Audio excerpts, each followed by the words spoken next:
course, you were born here, you went to school here, and you're now the head coach of this program. What does the Miami-Florida State rival mean to you? Everything. Most intense rivalry of any rivalry you could ever imagine. Intensity, physicality, hatred, bad blood, everything college football should be about. That's right. David, that's all you need to know.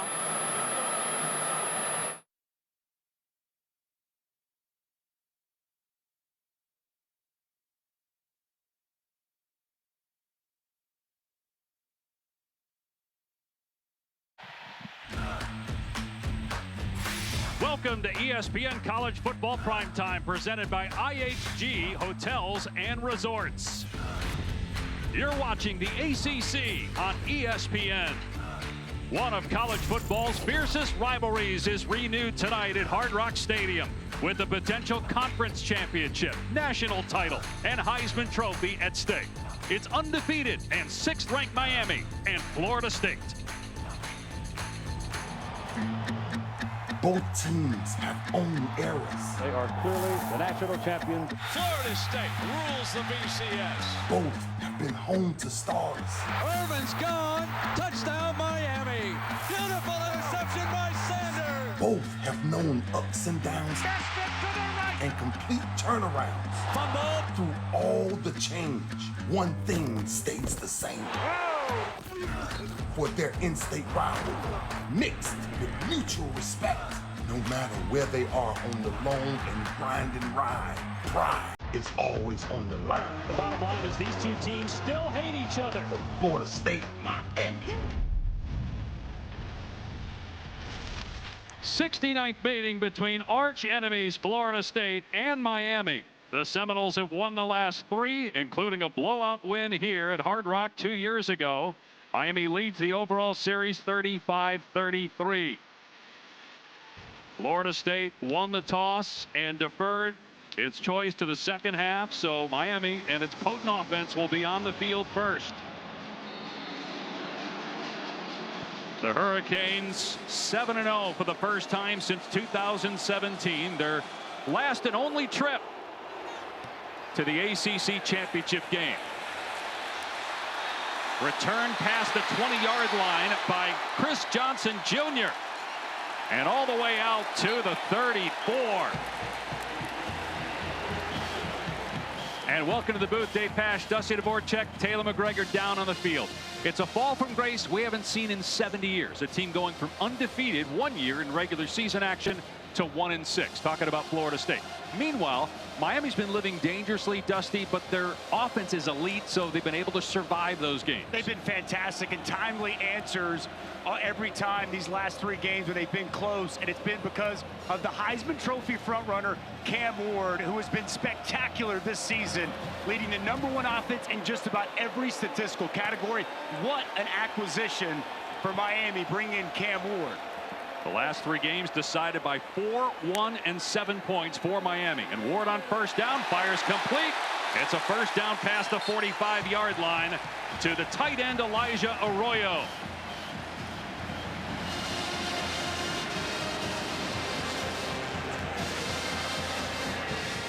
Miami leads the country in scoring, total offense, plays of 20 yards or more. Another pass play from Ward, this time to Isaiah Horton, and he's already in Florida State territory after an 8-yard gain, stepping out at the 46. And the one thing you're going to notice, the ball is going to find so many different targets. 4 receivers with 24 more catches. Horton has really been coming on. Elijah Arroyo, the talented tight end, already with the touch. Cam Ward sees the field so well and gets the ball to the open target. It's actually 2nd down and 2 at the 46-yard line of Florida State. Play action pass. Ward setting up, taking a shot downfield, and overthrew an open man.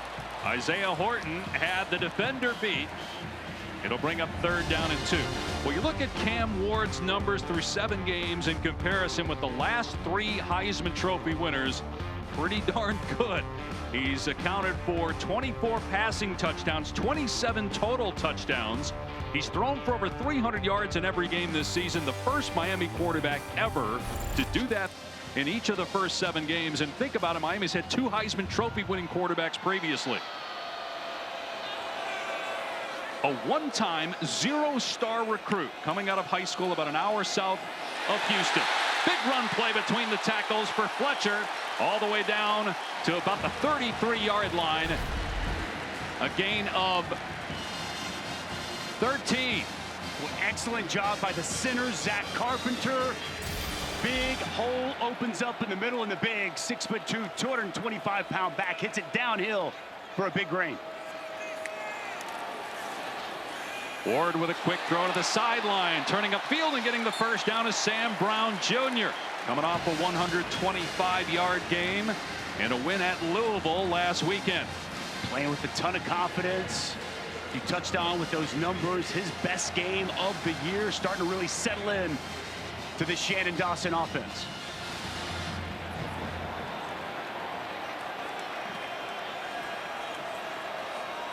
From the 21-yard line, Ward throwing again, and Brown wide open again inside the 5-yard line and down to about the 2.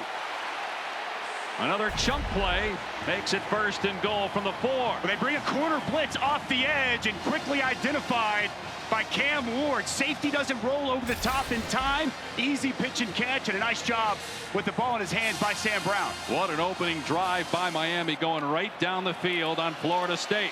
Ward sidearms it incomplete, dropped the arm angle and tried to hit George, and a late flag is thrown.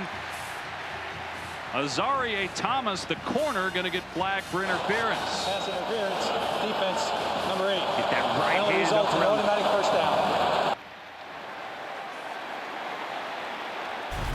Trying to throw a quick slant, and Thomas going to get his right hand involved on the shoulder of Jacoby George. He's going to draw the flag. There at the end, that late right hand gets the grab, the turn to the receiver, and draws the flag. So 1st and goal, Miami. In 2.5 minutes, they've gone 65 yards and now trying to punch it in.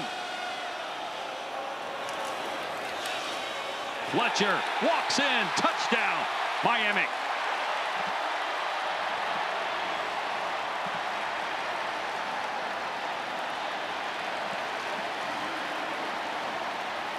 Wow, was that impressive? Did not take long. This offense firing on all cylinders under 3 minutes. They put it in the end zone. A lot on the arm of Cam Ward, and then with multiple tight ends in the game, power formation, they give it to the big back Fletcher. That's his 5th rushing touchdown of the season. And the point after from Borregales. Miami strikes first. Miami strikes quickly and easily. And the Hurricanes, against their rivals Florida State, trying to keep their undefeated season going, lead at 7-0.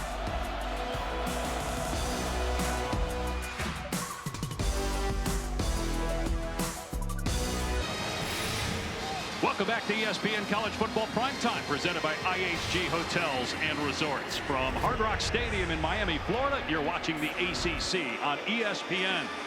The Miami Hurricanes trying to win their first ever ACC championship. Ray Lewis among many former Hurricane stars in attendance tonight. They have playoff and national championship fever. The last national title won by the U back in 2001. As we saw in that opening drive, they have the quarterback to do it. Cam Ward moved the Canes right down the field, and now Florida State will get an opportunity after the touchback.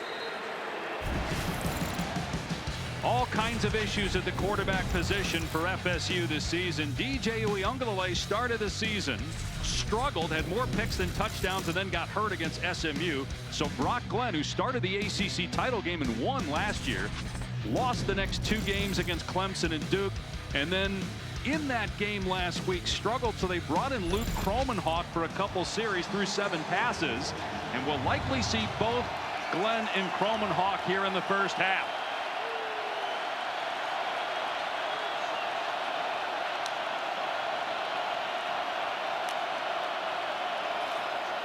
And back to throw. Glenn facing pressure and just hoists it out of bounds. Pressure from Wesley Besaint on the redshirt freshman quarterback.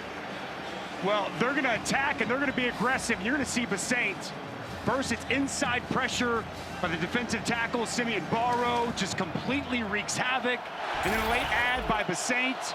This Miami defense, they create a lot of negative plays and bring a ton of pressure. Can Florida State get running back Lawrence Toafili going? He's a really good player, but they have been able to have success with him on the ground. There's some movement by Florida State, and flags go everywhere. So far, the start for the Noles looks all too familiar. Offense, number 52, 5-yard penalty, second down. It's on Robert Scott Jr., the left tackle. In this offensive line, they've had so many different combinations throughout the course of the season. And now today, Darius Washington out. Robert Scott starting at left tackle. And we already see the impact of that felt here on the second play of the game. Worst 7-game start for Florida State since 1975. The offense near the bottom in just about every category. Scoring, rushing yards, total offense. And a 2nd and 15. Not what the Noles need. Getting off schedule, it's hard enough for them to move the ball. High snap. And Toafili off the right side. And gets back to the original line of scrimmage.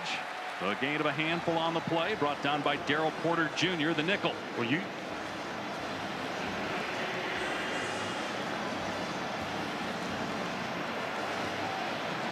And Florida State on 3rd down, tied for 130th out of 134 teams. We mentioned in just about every category this year, it's been a major struggle after Florida State was really good on offense with Jordan Travis a year ago, undefeated in the regular season before losing to Georgia in the bowl game. Glenn taking a shot, got a receiver, it's underthrown, and probably should have been picked off.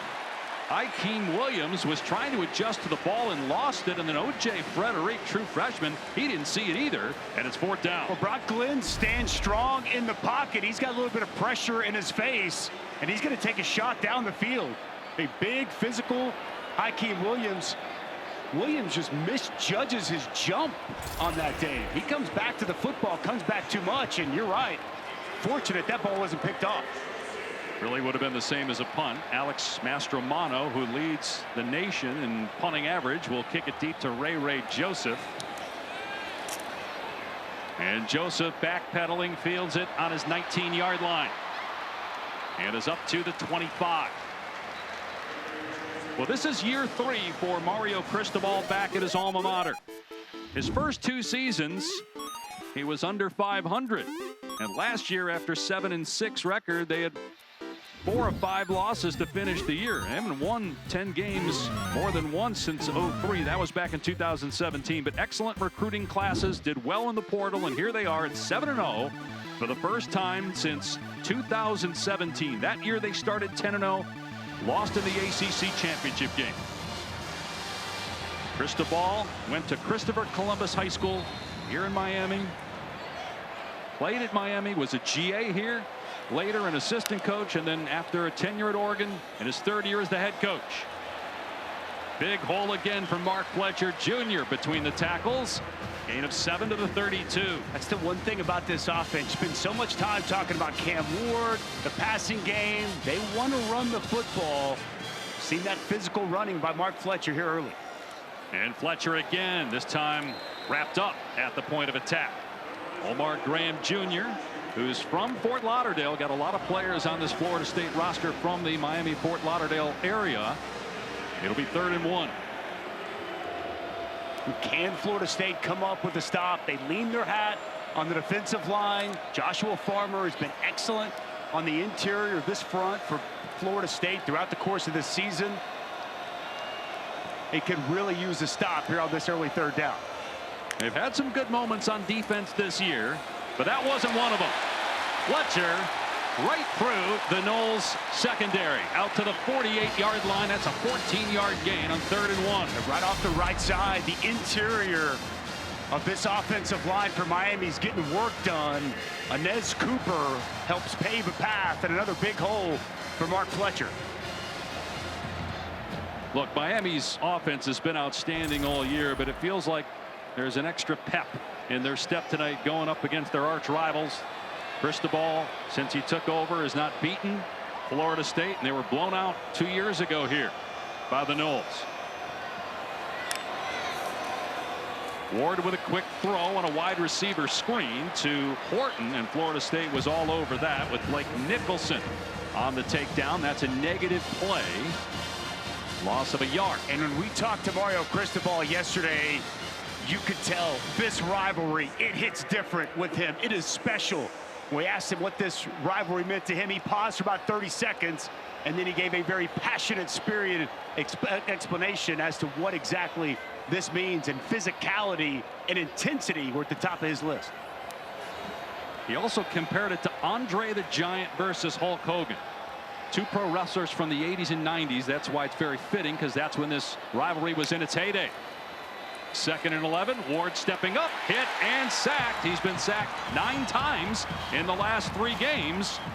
And the Noles defense gets there, Omar Graham Jr. So back-to-back negative plays for Miami. Omar Graham's going to come in, little cross stunt. Defensive tackle is going to work out to the B gap, opens the A gap up. Nice job navigating by Omar Graham and getting a much-needed sack, setting up 3rd and long. Adam Fuller said they're going to be aggressive and come after Cam Ward throughout the course of this evening.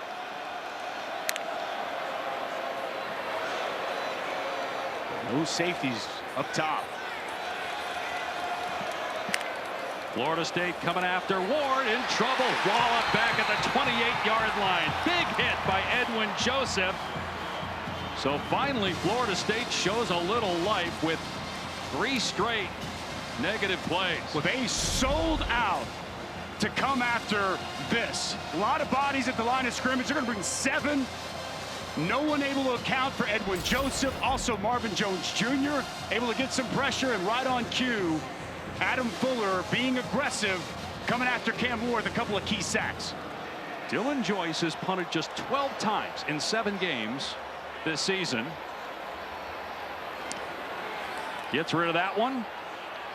LaWayne McCoy waiting for it, and he gets hit. Maybe friendly fire. Joseph got blocked into him. 40-yard punt, and nothing on the return. Bobby Washington down there, the gunner for Miami. Well, it's a rivalry of intensity, of physicality. Big hits coming with the Canes up here early.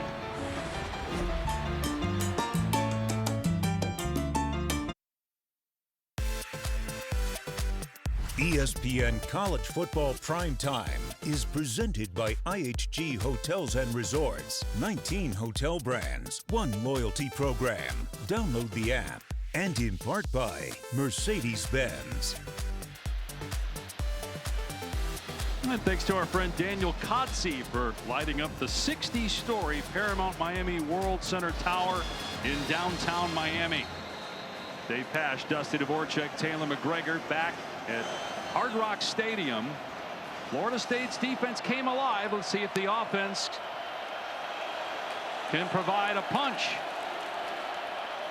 Glenn on the rollout, looking for the throwback, in trouble, steps away from pressure and keeps the play alive, and actually gets positive yardage, scooting out of bounds at the 28. Let's check in with Taylor. That is exactly what Florida State wants to see. They want to be able to run the football more efficiently. As you mentioned, 130th in the FBS in rushing coming into this game. And bad news for them, their second leading rusher, Cam Davis, is out for this game. So look for Sam Singleton Jr.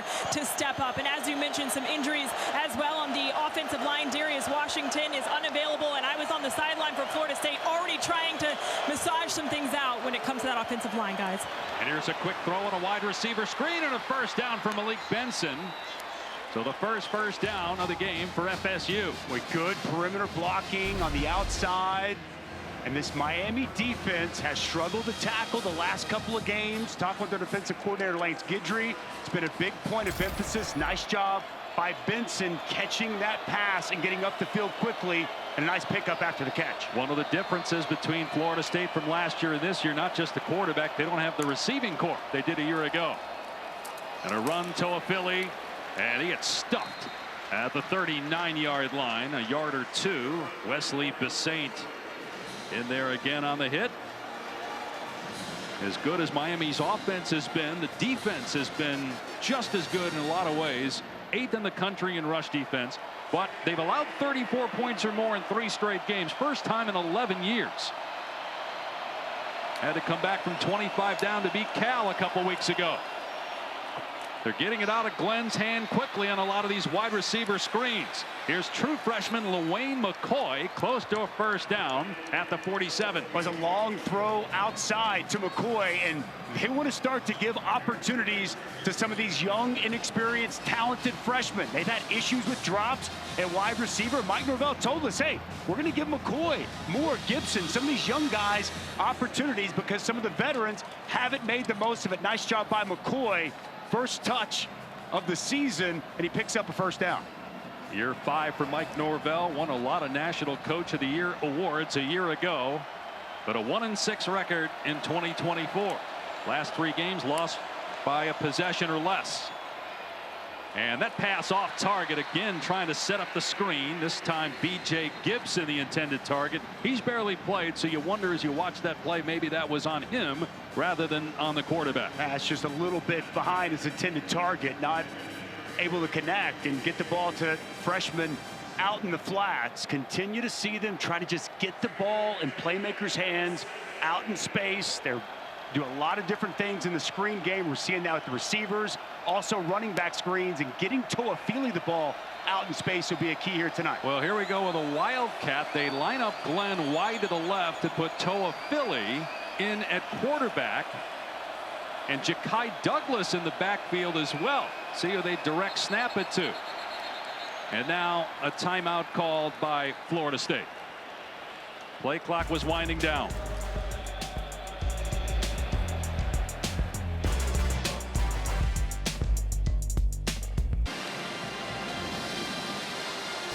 Well, when you think of this great rivalry, which started back in 1951, the picture on the right says it all. The toe meeting the football, because 6 games in this series have been decided by kicks, including wide right 1, wide right 2, wide left, wide right 3 back in 2000, a missed extra point in 2016. Always been a physical rivalry. No extracurricular activities pregame, though, here tonight. Everybody was on their best behavior, but man, growing up, it did not get any better than Florida State Miami. 2nd and 10, Florida State near midfield for the first time. Glenn in the pistol, and he'll throw it. Steps up, in trouble, backing up, gets out of there again, and is able to once again get positive yardage. Jaden Harris chasing him around, and Brock Glenn may be more athletic than many thought. Well, it's the 2nd time. He's just avoided disaster, and he avoids Jaden Harris, who takes a poor angle, allows Brock Glenn to get outside just to set up 3rd and manageable. Ja'Kai Douglas, typically the 3rd down target for this Florida State offense. Trying to find him.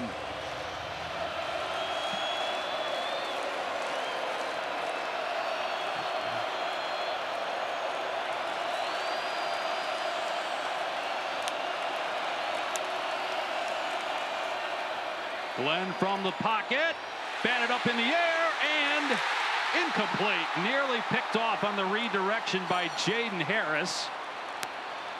It'll be 4th and 7, and Florida State will punt it away. With tight coverage on this throw as that ball gets dislodged and knocked up into the air. Tough to tell if that hit was a little bit early. It was tight right as the ball arrived. Oh, yeah. You're right, Dusty. Looked like they missed pass interference. Looked like it got there before the football arrived. Ray Joseph is back. Astromono punting for the 2nd time. Trying to pin the Canes deep. And Florida State's got 3 guys down there as that ball checks up and will be down inside the 5. 45-yard punt. Time now for our Aflac trivia question. Aflac. So Cam Ward in the Heisman conversation. Miami has had 2 Heisman Trophy winning quarterbacks. Can you name them? One of them is here tonight down on the field. We saw him earlier, yes. So do you know the answer? The other, I'll give you another. I do know the answer. You do, okay. The other was the last 1st-round pick at quarterback. Correct. The Miami Hurricanes. Back in 1987. Cam Ward, number 2 on Mel Kiper's quarterback board behind Shedeur Sanders, who you'll see next on ESPN. Colorado and Cincinnati following us. So Miami backed up inside its 5-yard line. And the Canes will keep it on the ground, and a ton of room straight ahead for Martinez. The Oregon State transfer, who rushed for almost 1,200 yards a year ago, picks up 14. Well, inside, Zach Carpenter is having himself a ball game. He's going to get a little kick out here, and there's a massive hole right up the middle. Inez Cooper. Meanwhile, Martinez, a flag comes in as Martinez gets belted that time by Earl Little Jr. Was able to bounce off of him for about 4 yards. Personal foul, face mask, defense, number 24. 15-yard penalty, first down. KJ Kirkland called for the face mask. At least that's the number that referee Jerry Magallanes called out, number 24. Florida State cannot afford penalties, mistakes. Costly. You just had Miami backed up all the way inside their own 5, and in a matter of moments all the way out almost to the 40.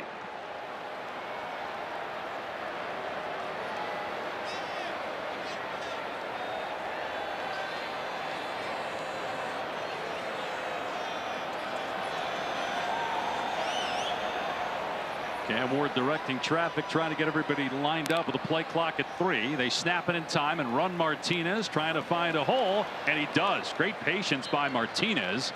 Out to the 43 for about 4 yards. Really is a good 1-2 punch. We've seen Mark Fletcher here early, and then Damian Martinez, he was the addition from Oregon State. Bigger, more physical back, typically with his physicality. Last week he was dragging folks into the end zone. Now we're seeing some vision and some shiftiness on that first down run.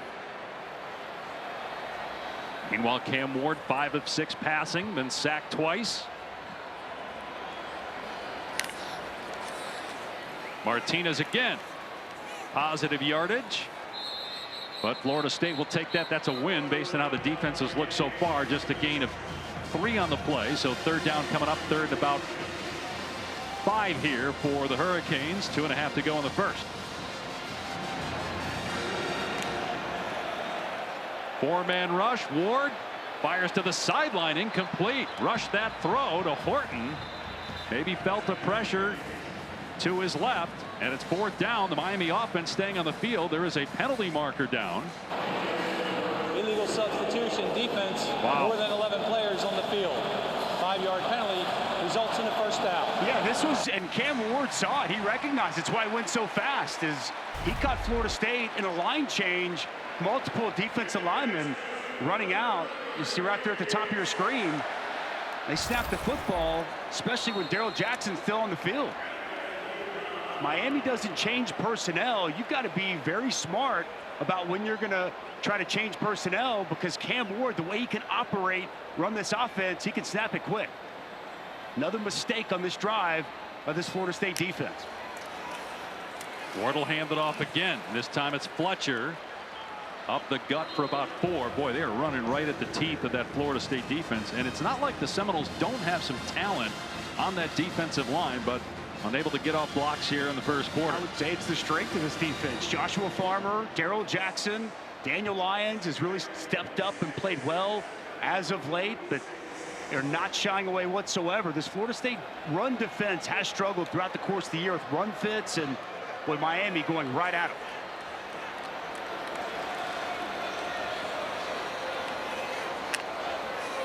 Ward gets rid of it quickly. Restrepo, his first touch. He's to the 42. That's catch number 40 on the year. Leads the ACC in receiving yards, 2 straight 100-yard games. Third down coming up. Surprised it's taken this long for us to call Restrepo's name. He is the go-to guy in this offense. Cam Ward loves to spread it around, but if this team gets into a spot and we have a situation tonight, third down, crucial spot, locate number 7. Cam Ward has such trust and comfort with him at wide receiver. Ward on 3rd and 3, hands it off. And close to the first down is Martinez. Appears to have it at the 39-yard line. Boy, at some point that's got to be demoralizing. 3rd and 3, they're just running a simple handoff between the tackles and the defense can't stop it. Yeah, no penetration, not changing the line of scrimmage. Another first down. Miami goes quickly. Ward off play action, looking, waiting, stepping up, being chased. Flags are down, and Ward will just step out of play. Joshua Farmer, guy you mentioned a moment ago, he was in the backfield.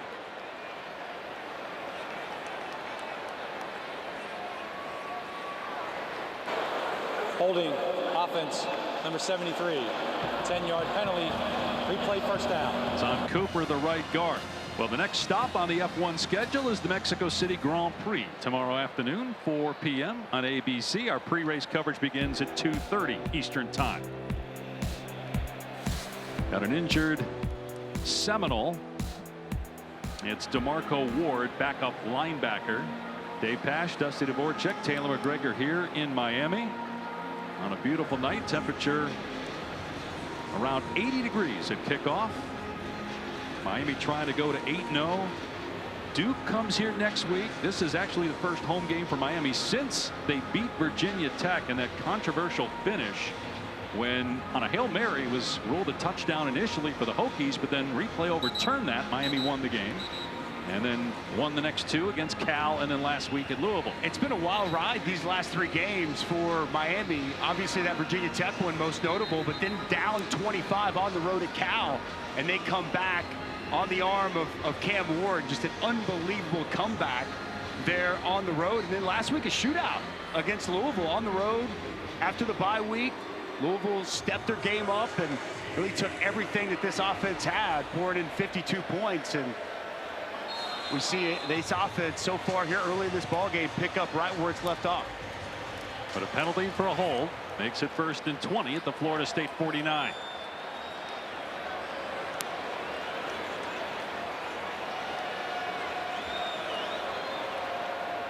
Miami does not have to snap the ball, but they will in the final seconds of the first quarter. And on a wide receiver screen in traffic, it's incomplete. Trying to hit Lofton.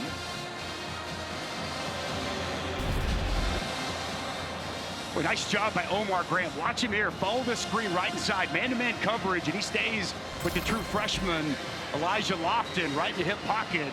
He's had a sack early in this game and a nice pass breakup on first down.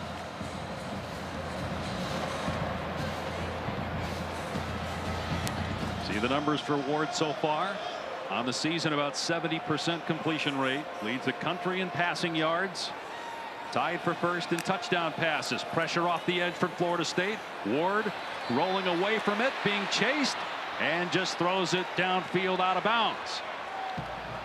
Omar Graham Jr., who's been in the backfield a bunch. They will have to run one more play here at the end of the quarter. It's good coverage down the field, as Cam Ward does so often. A little blimp shot here on the man-to-man coverage down the field. And this is an area that Adam Fuller said he felt good about his secondary. He trusts his guys in man-to-man coverage, dials up the pressure, and Cam Ward, like he does, he floats back, but nobody comes open. Now 3rd and super long here for Miami. Empty set for Ward. They'll spread it out with 5 wide. Florida State's been able to get to Ward. Let's see if they come after him again. They rush 5. Ward from the pocket throws underneath. My goodness, wide open is Martinez, and he picks up a first down on 3rd down and 20. He gets 22 yards.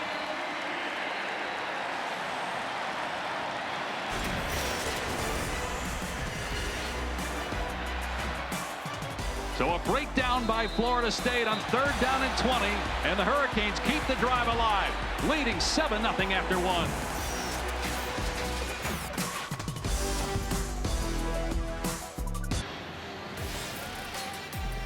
Aerial coverage provided by Goodyear, celebrating the challenge of road games everywhere. Are you ready for the road? Goodyear, more driven. Miami possessing the ball for 11 minutes on offense and holding Florida State to just 29 first quarter yards, but it's only 7-0 Hurricanes. They just converted a 3rd down and 20 and are at the 28 of FSU.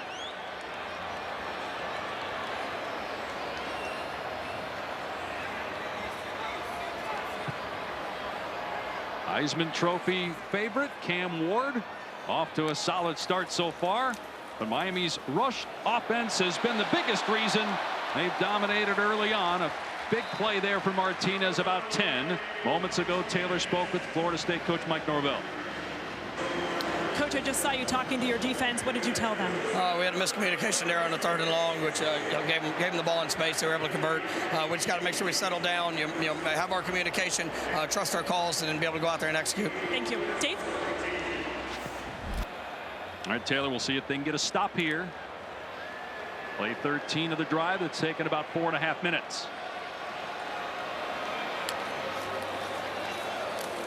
Ward pulls it back, now throws for the end zone and overshoots the receiver, Jacoby George, with Fentrell Cypress, 6th-year player, in coverage. Boy, Fentrell Cypress in perfect position down the field, step for step, with Jacoby George. Tries the double move, Cypress not biting.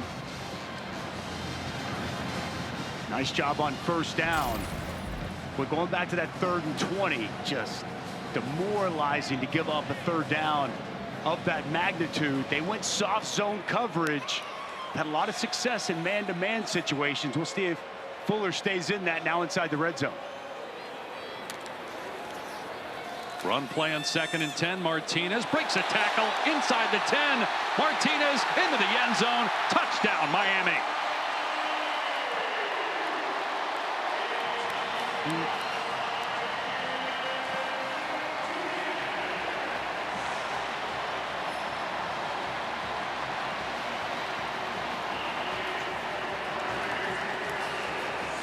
Seventh rushing touchdown for Damian Martinez on the season, 6th in the last 4 games. That was a 14-play, 95-yard drive. And as Dusty mentioned, the big play, the 3rd and 20, that kept the possession alive. Borregales on for the point after. 14-0 Miami.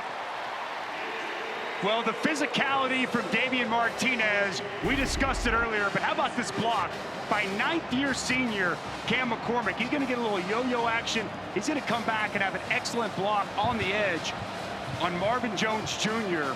Not much of a hole. And then Shaheed Brown just doesn't bring enough to the table as the 230-pound Damian Martinez runs right through that contact as he strolls into the end zone to put the Canes up 14. You mentioned Cam McCormick being in his 9th year. He's 26 years old. He was at Oregon for 7 years. Mario Cristobal was the head coach there, obviously, for part of that. McCormick missed 3 straight years due to injury.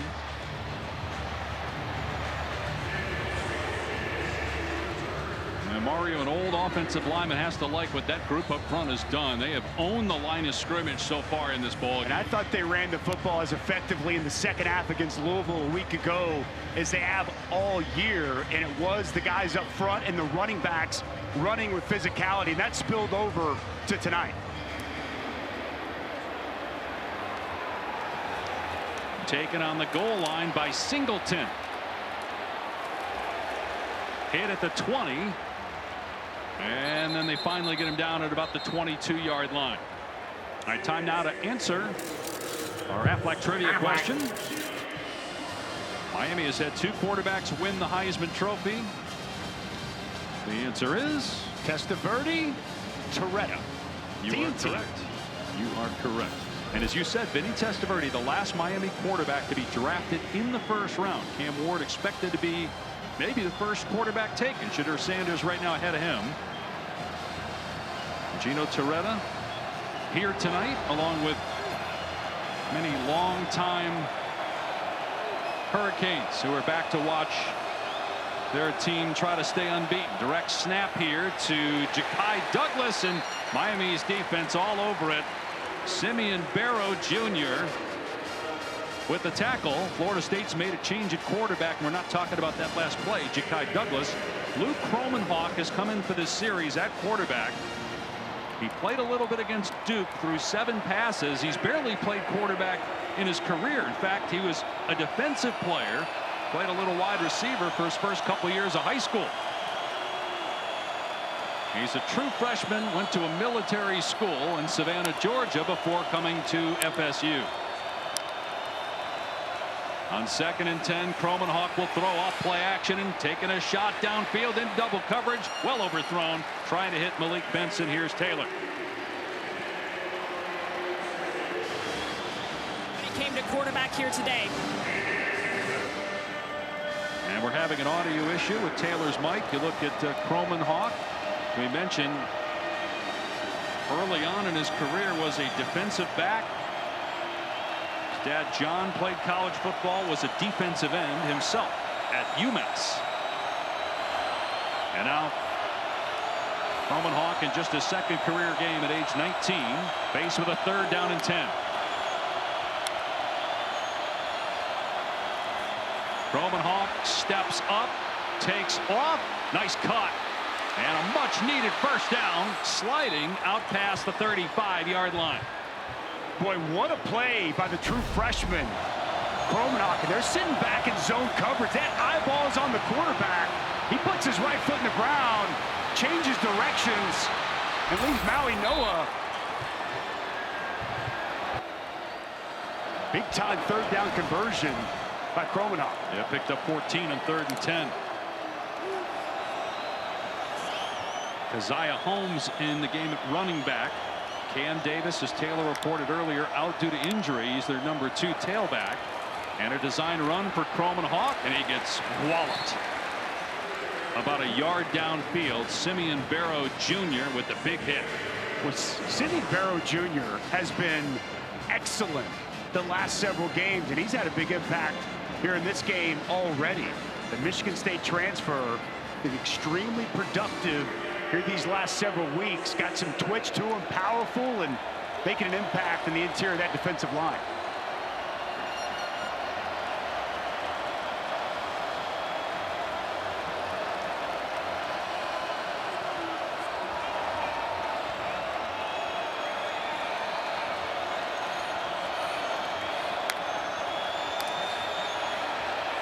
Another pass play. Kromenhoek setting up and firing complete short of the sticks to Malik Benson.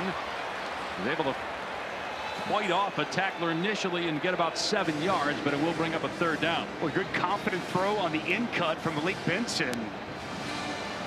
Good velocity behind that pass. Good confident throw, setting up 3rd and very manageable for Florida State. Boy, it feels like a must-convert situation here for Florida State. A 1-16.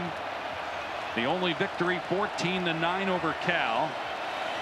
And they're going to run it. Kromenhoek fell down. The pitch was off the mark, and Holmes is tackled short of the line to gain. It's going to be 4th and 1.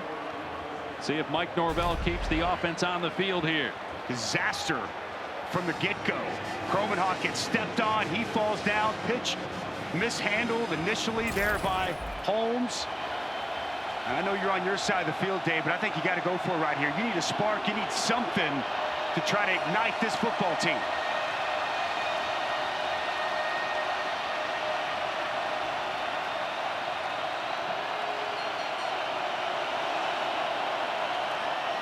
Kromenhoek did not look like he was ready for the snap, but he somehow breaks free. How did he get out of there? Inside the 30, inside the 20, and stumbles inside the 15-yard line. The whistle never blew. A lot of players just stopped. Initially, it looked like he didn't expect the snap. Ends up in a run of over 40 yards. Watch 28 Singleton behind him do a great job just continuing to push. And Kromenhoek just keeps the legs churning, keeps the legs churning. Huge pickup. And a play that I think Miami defenders thought was over. And that's their longest run of the season. The previous long was on a fake punt by a tight end. Inside the 15-yard line, can they pay it off now with a touchdown? Kromenhoek rolling out, gonna tuck it inside the 10.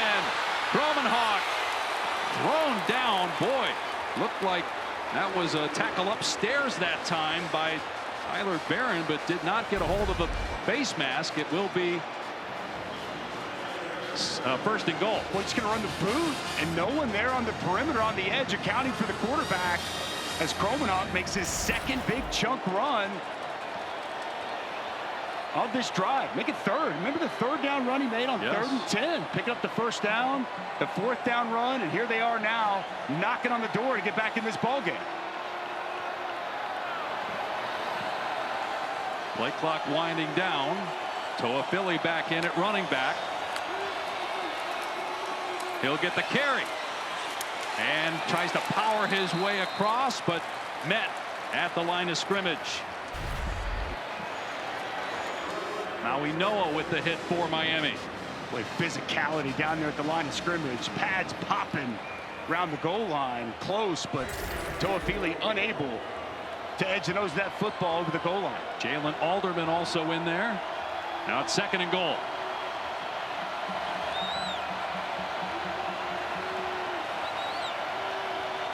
The true freshman Luke Kromenhoek providing a spark with his legs on this drive. Trying to punch it in. Little push from behind to the quarterback, and Kromenhoek looks short. Samuel Singleton Jr. just came in to push the quarterback forward. He didn't get in. Worked last time, not going to work this time on 2nd down. See the Miami front submarine get lower than Florida State, just create a big pile, and nowhere for Kromenhoek to go on 2nd down. I'm surprised Toafili not in this ball game right now.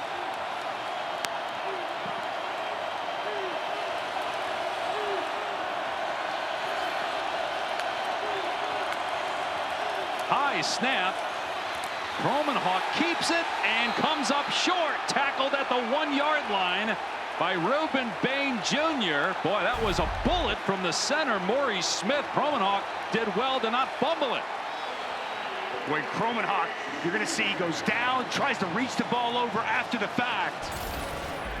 But a good spot in a 4th down situation. Right decision here. They have to go for it. There's no question.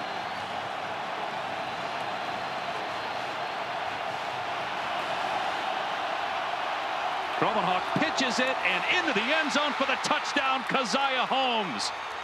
Big time response by the true freshman quarterback, leading them down the field, and Holmes paying it off on 4th down and goal from the 1. Which throw a short toss, had a bunch set over there. It's a key block by Brian Courtney, and Holmes, the bigger back. Be an excellent kick out block by Brian Courtney. Opens up that hole, and Holmes gets into the end zone and gets the Noles back in this ball game. 12-play, 78-yard drive that took up 7.5 minutes. Ryan Fitzgerald on for the point after. That was just his 9th extra point attempt this year. It tells you how bad the offense has been, but maybe finally they found something. Even if by accident on that long run by Kromenhoek, Holmes does the rest on 4th down.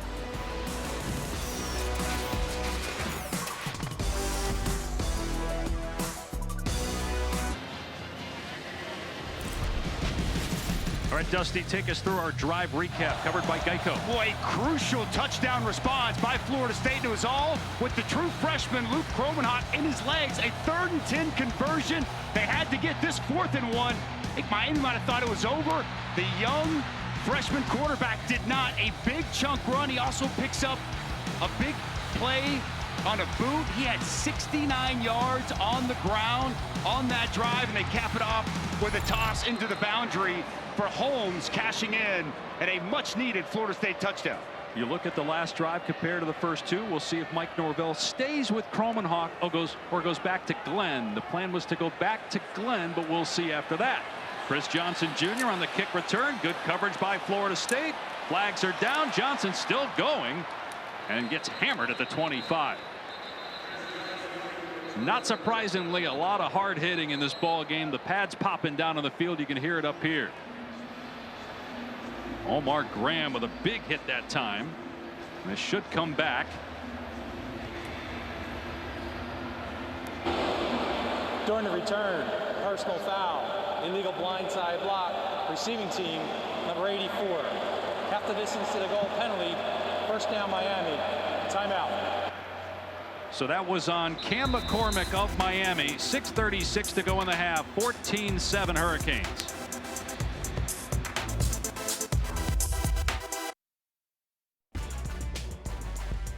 ESPN College Football Primetime, presented by IHG Hotels and Resorts, is brought to you by Coca-Cola Zero Sugar.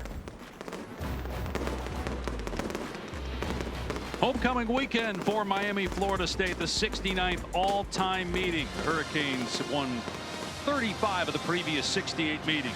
Our aerial coverage is provided by Goodyear, road tested and game ready. Are you ready for the road? Goodyear, more driven. Dave Pasch, Dusty Dvorak, and Taylor McGregor here in Miami. Florida State eating up about half of the second quarter on that touchdown drive, and now Miami backed up. Cam Ward, one of the Heisman Trophy favorites, so far 7 of 11 passing, but he's been sacked twice, so they will run it straight ahead.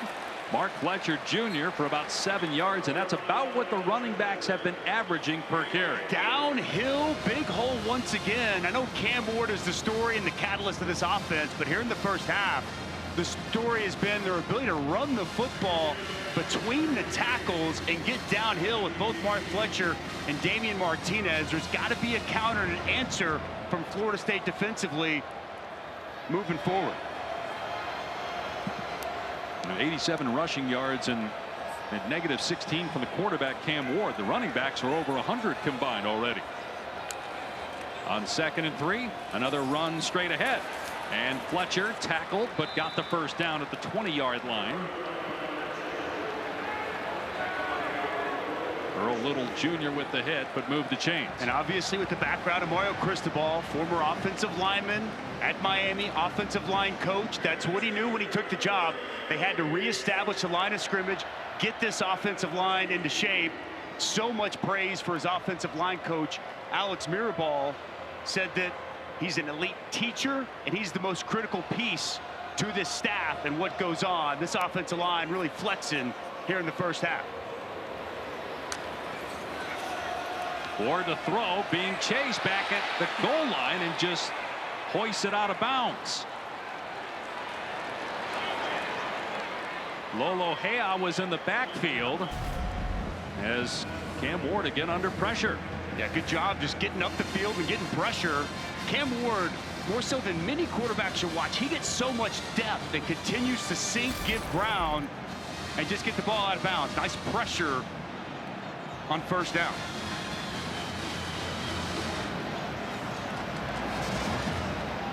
See if Florida State tries to heat up Cam Ward.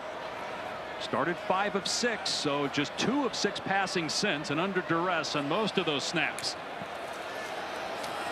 So he'll throw it quickly, and Restrepo with a break a tackle and get about 5. Let's check in with Taylor. Dusty was talking about offensive line coach Alex Mirabal. He's one of my favorite guys to watch on the sideline because of the way he coaches up his offensive line. You can tell there's so much intent. And Cristobal pointed out his background. He spent 14 years as an educator, so his ability to teach cannot be overstated. And when I watch him on the sideline, guys, I can see that. It's impressive. They're great friends, as you talked about too, Dusty. And boy, it is interesting that you look at Mario Cristobal and then you look at Alex Mirabal. One looks like an offensive line coach, the other guy doesn't, but Mirabal's one of the best for sure. Big 3rd down and 4. Ward from the pocket. Everybody covered. Ward backing up, now stepping up, breaks a tackle, keeping the play alive. On the run, zipping it to the sideline where it's caught for a first down. JoJo Trader, true freshman, came back to the ball. I mean, the coverage is great down the field. He's got nowhere to go with the football. The pressure just can't get to him. He evades one tackle of Jackson, keeps his eyes down the field, and finally finds an open target. Now Fletcher running the ball straight ahead. Just a couple. Tackled by KJ Sampson. We're inside. 4 minutes to go. 3 timeouts left for Miami, and the benefit of another with the 2-minute timeout. The calmness of Cam Ward, though, Dave, I mean, that's what jumps off the tape. He never panics. He's always under control, even with pressure, and keeps his eyes down the field as good as anybody in college football.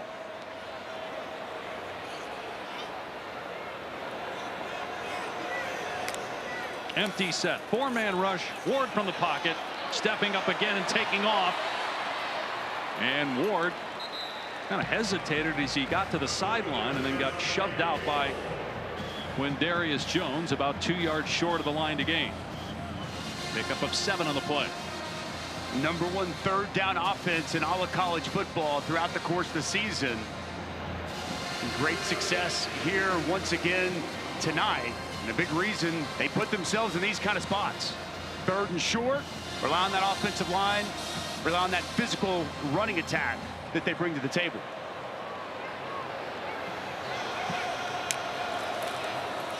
Fletcher, and he gets hit, but moves the pile, and it's going to be close. Looks short. We'll see if Miami goes for it. 4th down and 1. Oh, I think there's no doubt Mario Cristobal is going to go for it. They don't have to snap it before the 2-minute timeout. Let's see if they do, though. Well, this would be huge if Florida State can hold up here at the point of attack, force a turnover on downs. They'll have to wait for the 4th down on the other side of the 2-minute timeout. It looked ugly early on with the way Miami moved the ball down the field easily against Florida State. The Seminoles, though, cut the lead in half, and now a big 4th down when we return.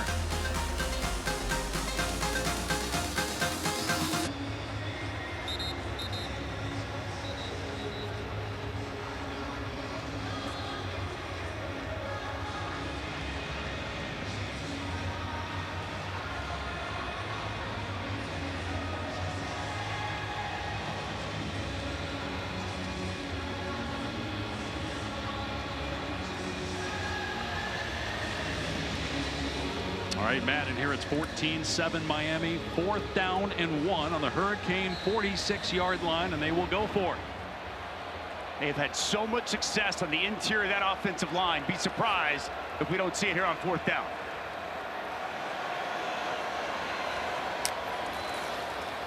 It is Fletcher, and a 1st down to the 50-yard line. Cam Riley on the hit, but again, right at the teeth of that front.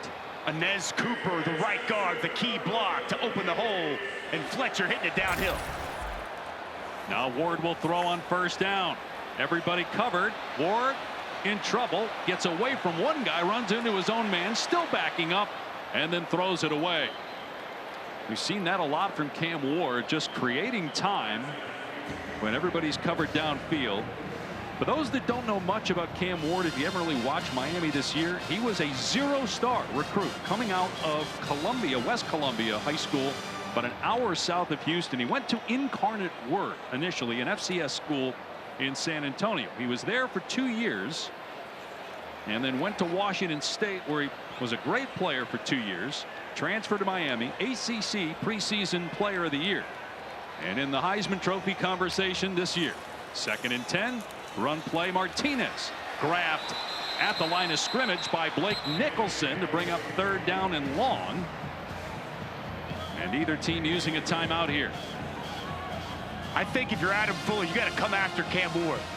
His secondary, he said he was very confident in his defensive backs being able to play man-to-man. One of the only times we've seen them sit back in a soft zone, a converted 3rd and 20, it bit him in the foot.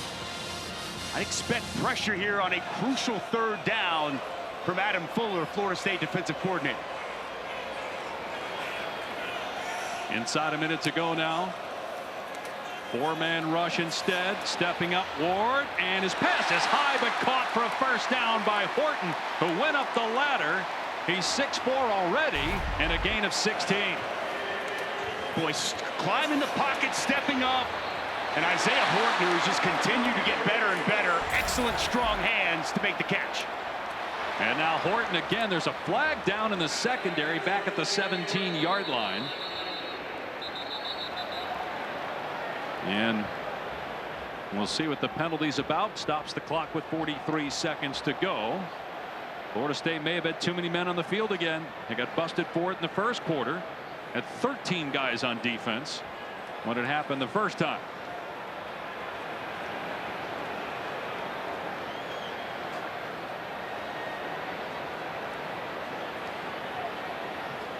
Miami converted a 4th down at midfield. Illegal substitution, defense, more than 11 players on the field.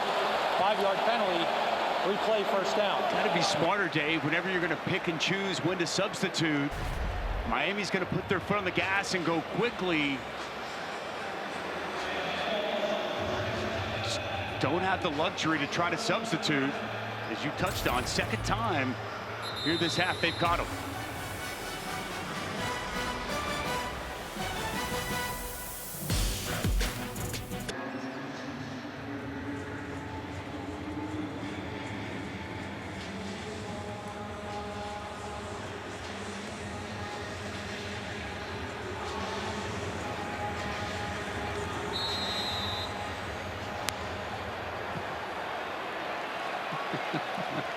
Oh, Matt Berry.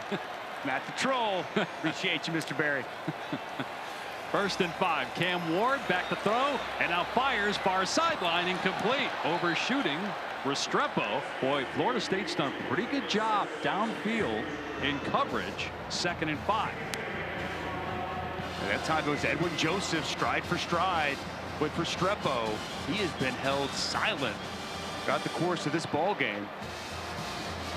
Just overall, I think you feel good and positive if you're Adam Fuller about what this secondary's been able to do down the field against a talented Miami wide receiver core.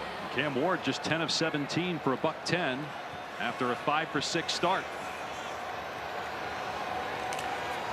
Pass play on 2nd down. Ward hit, sacked back at the 15 by Darrell Jackson Jr. A transfer from Miami. And a timeout. 3rd down. Well, this is an excellent job just getting up the field. And I thought Marvin Jones did a good job off the other edge. There's a chipper. Martinez helps pick him up. But that's just relentless effort to the quarterback. The strength, the power of Darrell Jackson. And he gets home.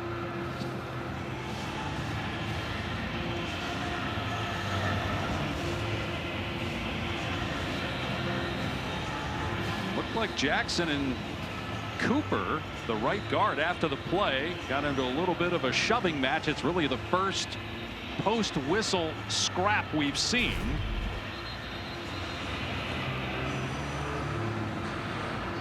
And just some jawing going on there with Cam Ward, and then you see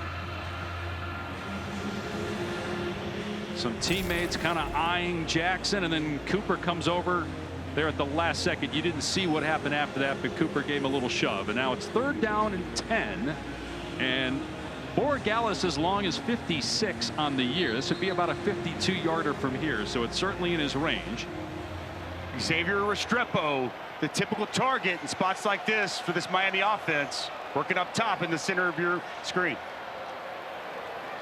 Florida State might come after Ward. They've had success doing that with 5 or 6 man pressures. Ward gets rid of it quick, caught inside the 20-yard line. Horton all the way down to the 12. Ward read it, got rid of it. Big play, 22 yards. Boy, Horton has been the go-to guy on this drive. 3rd big catch he's had, and nice job after the catch. Miami holding onto that timeout. The clock starting on the ready for play. 18 seconds to go. Ward to pass, stepping up. Big chase, taken off inside the 10 and down to about the 2-yard line. The clock will stop to get rid of the chains. Only 7 seconds left. And Miami will use its last timeout.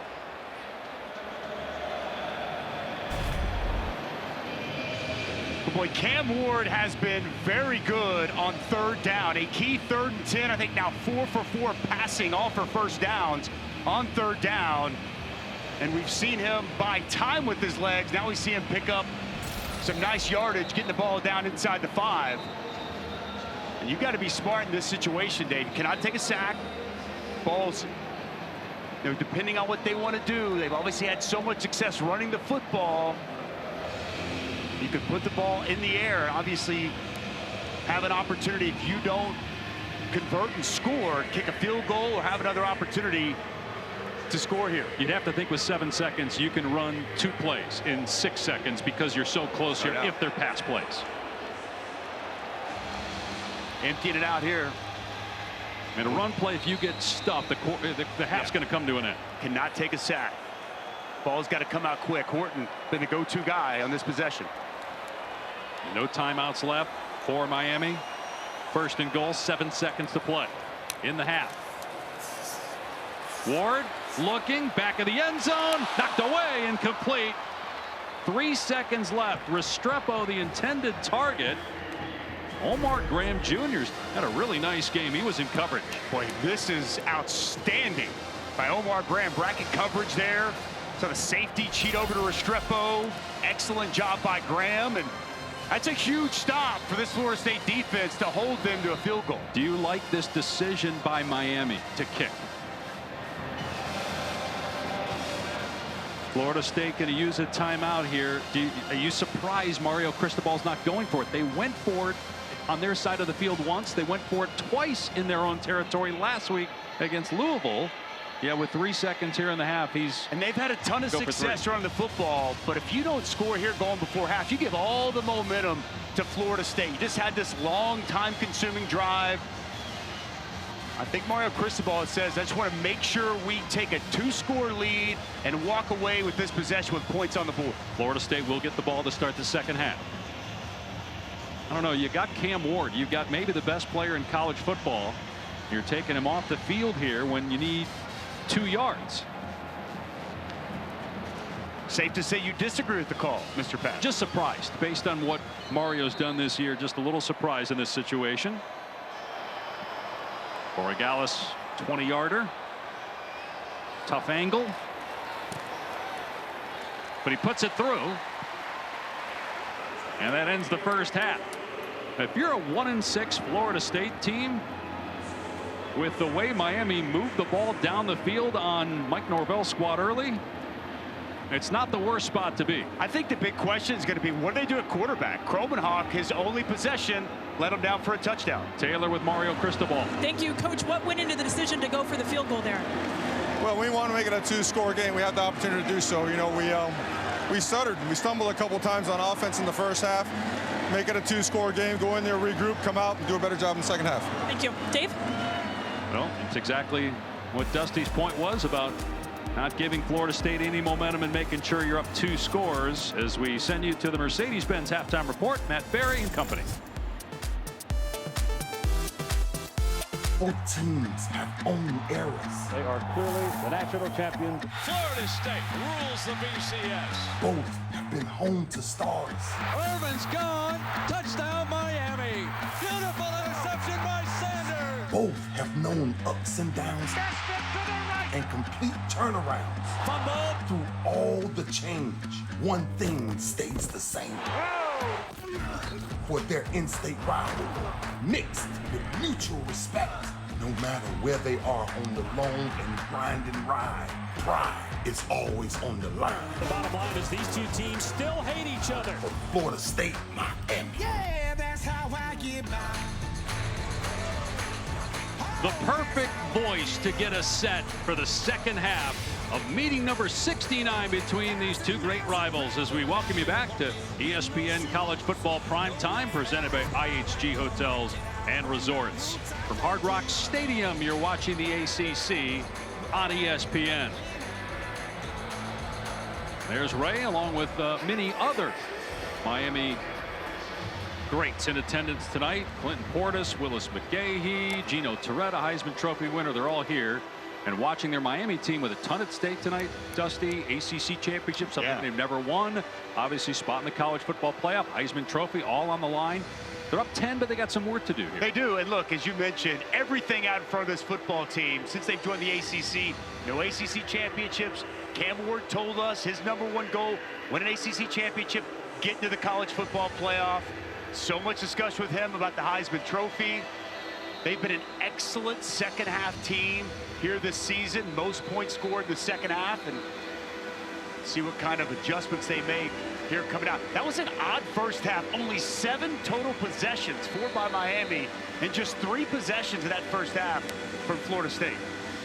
Seminoles at 1-6, hoping to turn their season around with a win against their rival. We'll see what quarterback Florida State sends out to begin the third quarter. Touchback as Singleton takes a knee. Take a look at our playbook brought to you by Modelo. We talked a lot about Cam Ward coming into this game. What has Florida State defensively done to limit him through the air? Well, on this particular possession, they brought a lot of pressure, back-to-back plays where they dialed up the pressure. They were able to get home. That's 2 of 3 sacks in that first half of Cam Ward as this Noles defense limited the Heisman Trophy frontrunner to just 131 yards in the air, no touchdown passes, and unable to get much going on the ground. Florida State sends out Luke Kromenhoek, the true freshman, to start the second half. He engineered the lone scoring drive for the Seminoles in the first half, and a lot of it coming because of his legs. Here he uses his arm, and close to a first down on the dump off to Landon Thomas. Here's Taylor. Mike Norvell telling me they will ride with Luke Kromenhoek as well if he continues to produce the way he did in the first half. They felt like he really had command of the offense when he stepped in there. And as for their defense, really pleased with the way they were able to slow down Cam Ward, but they would like to see better stopping of the rushing attack. Allowed 109 yards on the ground. Some misfits and misassignments, says Mike Norvell. All right, first things first, Taylor. Let's see if Kromenhoek can help the defense by keeping it on the sideline for a while. They had a 7.5-minute drive in the second quarter. That pass tipped into the air, and trying to catch up to it was Jaden Harris. Got batted at the line of scrimmage. It'll be 2nd and 10. I think this is the right move from Mike Norvell to stick with the true freshman. You know, he had told us yesterday the plan was to get Kromenhoek in the 3rd possession, then probably go back to Brock Glenn. But the fact that he was able to lead that touchdown drive, make some plays, be a spark, make some plays with his legs, I like this move to put the ball in the hands of the true freshman. So Mish Powell got the pass deflection there. 2nd and 10 for Kromenhoek. Threw the ball 7 times, completed 3 in his first collegiate game last week in a loss at Duke. Gonna hand it off here to Toafili up the middle. Maybe they can get him going. Toafili, who was really good last year during Florida State's undefeated regular season, but this year just about 30 yards per game. Florida State going with some tempo after a 6-yard run.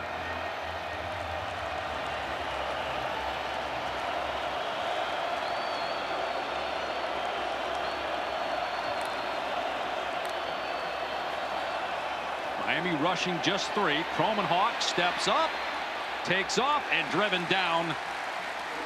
The Saint on the takedown. It's 4th and 3. Will Mike Norvell roll the dice early here in the 3rd? Looks like he will. Well, I'm a little surprised by this, Dave. I figured they would have punted. I'm sure the analytics are saying right here around midfield you go, but I'd punt this football. Analytics actually saying kick. Okay. So to your point, they agree with what you're saying. Maybe Mike Norvell going back to the fact we haven't had a lot of possessions, feeling like we've got to get this now.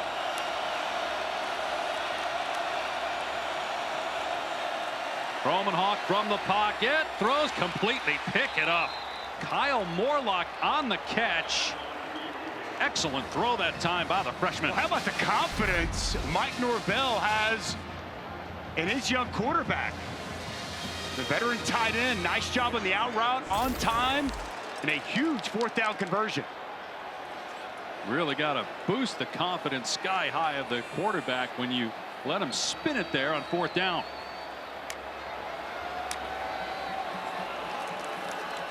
Kromenhoek stepping up, gets out of there and gets positive yardage before Maui Noah drags him down. He had the big run of 42 yards, Kromenhoek did, in the second quarter, the longest run of the year for Florida State to set up the touchdown from Keziah Holmes. We talked with Alex Atkins, the offensive coordinator, talked about Kromenhoek's toughness.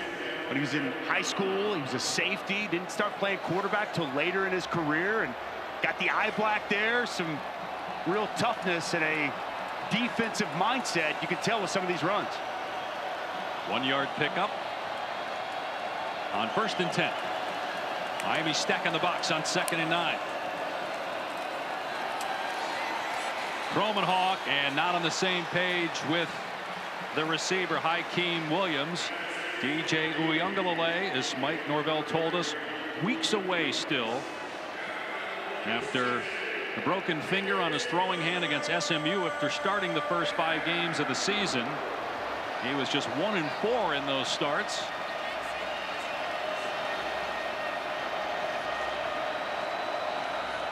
Maybe Florida State has found something here with the kid. 19-year-old from Savannah, Georgia. Didn't start playing quarterback till his junior year of high school. Ja'Kai Douglas. Back to throw on 3rd and 9. On the run. And dumps it off at the last second. Toafili spun down out of play short of the line to gain. You would think they'd go for it on 4th down and 2 since they just went for it in their own territory on 4th down. Well, I like the job on the fly by Kromenhoek, just making a play. Utilizing that athleticism once again. It's smart by Toafili to be right there as an outlet for his quarterback. Nice pickup just to put this in 4th and manageable. And no doubt they're going for it again. A toss. Instead, Kromenhoek will throw and fires down the sideline. Incomplete. Boy, going for Toafili. What'd you think of the play call? Well, that's the same play that they ran on 4th down at the goal line, except they faked the toss to that bunch side this time. Try to hit Toafili. Not a high percentage play on the wheel route. Well defended by Miami. And it's a big stop for the Hurricanes.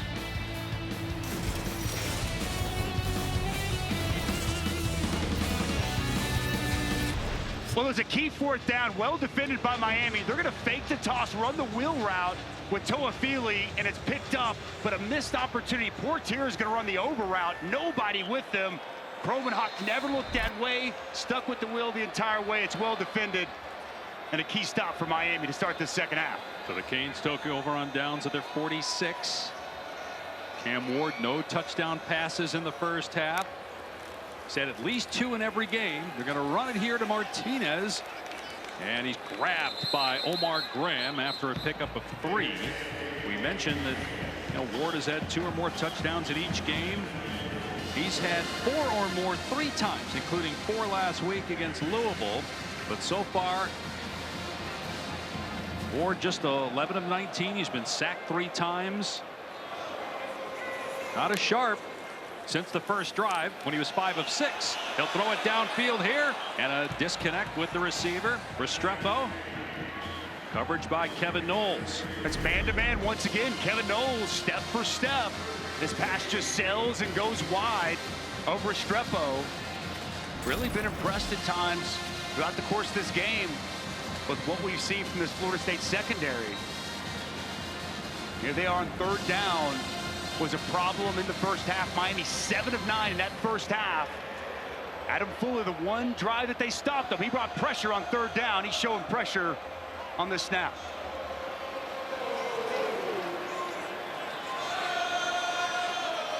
Play clock down to 3 and pressure off the edge. Ward gets it away, and close to a 1st down is George. The officials mark him just short. 4th down. I think Mario, he's going to go quick. Damian Martinez in the game, powerful back. Expect a handoff between the tackles. He's 232 pounds. Instead busts it to the outside and has a 1st down to the 41-yard line. Elijah Lofton, nice job as a tight end coming back across, gets a key block on the edge. Back to throw goes Ward. Pressure again. Ward stepping up. Long throw. Coming back to make the catch is George. And gets knocked down by Joseph after the wrap from Cypress. Gain of a handful. Really good job working back to the football and attacking it up in the air. Good strong hands and athleticism from George.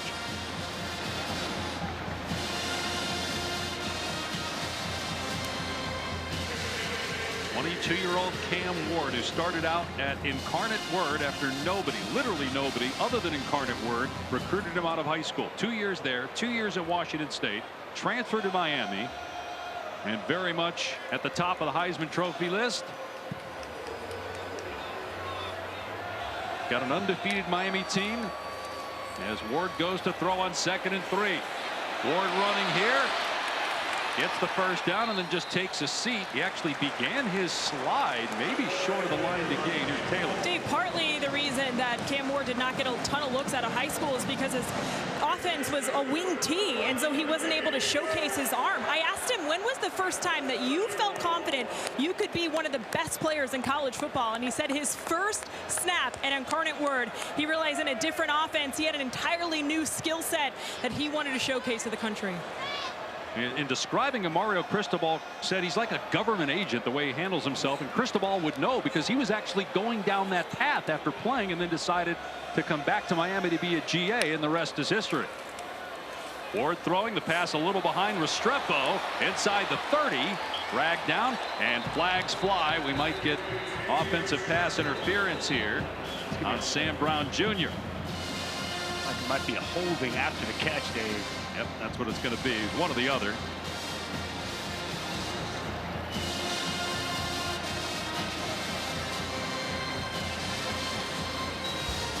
We have our first ACC Network men's basketball game tomorrow night. It's a charity matchup. Bobby Hurley comes back to Duke. Hurley now the head coach at Arizona State, of course.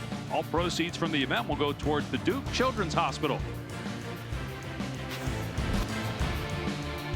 Cooper flagged the #1 recruit in the country. Expected to be a star right off the bat. Can't wait to watch him play for the preseason #7 Duke Blue Devils.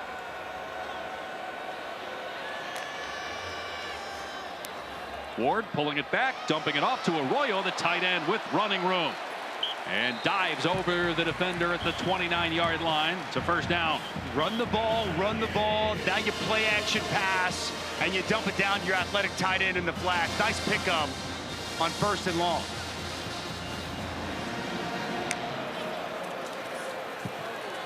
Martinez can't find running room this time.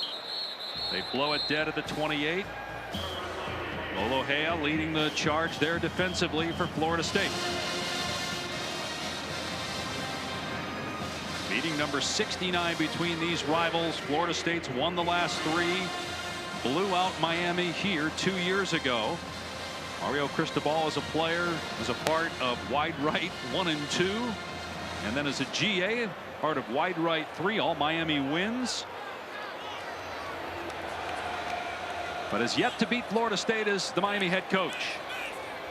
But his team's up 10 and looking for more. Huge 3rd down and 7. Ward steps up, dumps it off at the last second. And trying to fight is Sam Brown Jr. He comes up about 4 yards short, and it looks like Miami will bring out the kicking team.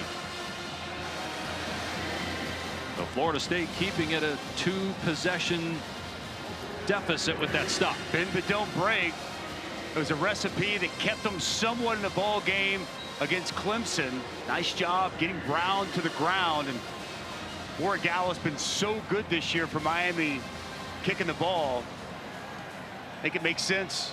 Try to take the points in the field goal attempt. It's 9 of 10 on the year. This is a 42-yard try. And he buries that one way up the net to make it 20-7 Miami with 5:59 to go in the 3rd quarter.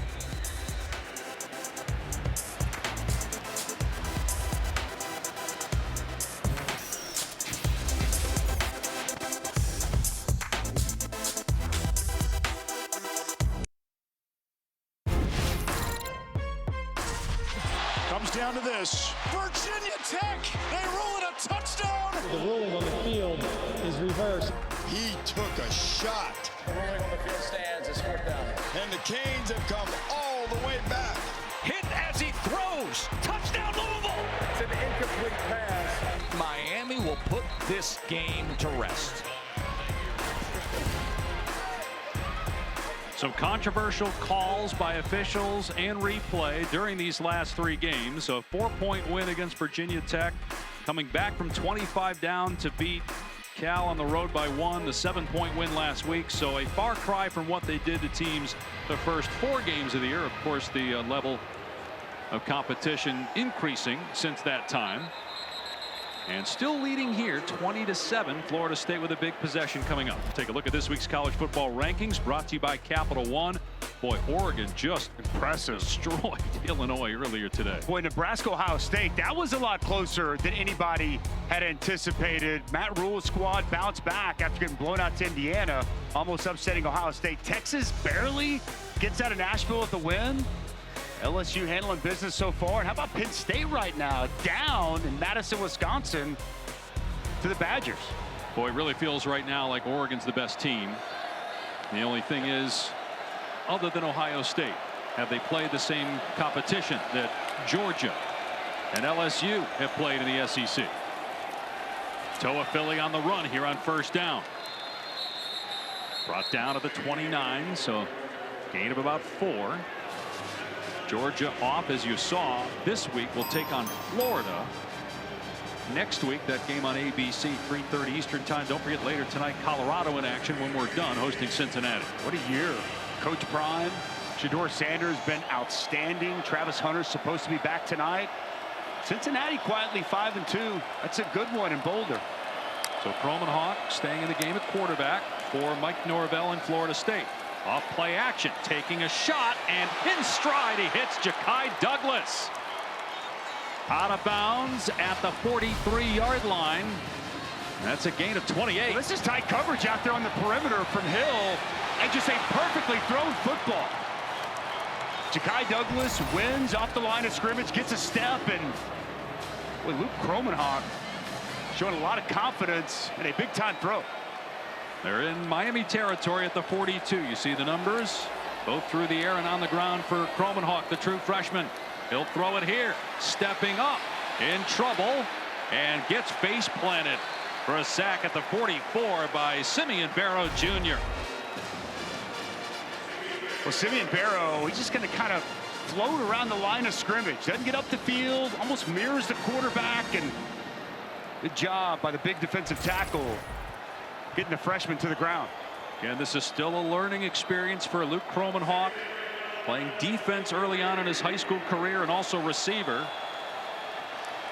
DJ Uyunglele is hurt, not available. Brock Glenn, for all intents and purposes, benched. And the true freshman going to work on 2nd and 11. Kromenhoek keeping it. And he runs past the 40 and taken down at the 36. Here's Taylor. It has been a group effort amongst Florida State's offense down here to coach up Kromenhoek on the sideline. After the previous offensive series, it was Malik Benson who went up to him, and he was drawing routes on his finger, pointing to the different things that he was seeing and the different things that he believed that Luke should be looking for. And we'll see what he does here. Big 3rd down and 4. You'd have to think 4-down territory for Florida State. He's got 2 true freshmen in the game, and wide receiver McCoy and Gibson.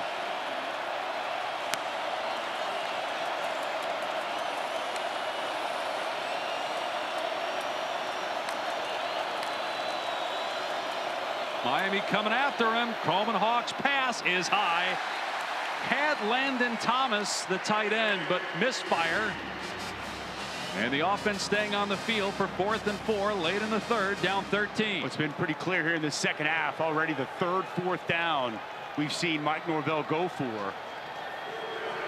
They know that they've got to score touchdowns. It would be about a 53-yard field goal. That's certainly in Ryan Fitzgerald's range. He's hit from 59 this year, but in a low possession game with a potentially explosive offense ready to get untracked, Mike Norvell not taking a chance, keeping his offense out there for 4th and 4. Pressure coming up the middle. Kromenhoek gets out of there and then finally sacked at the 42-yard line. Akeem Mesidor with the takedown.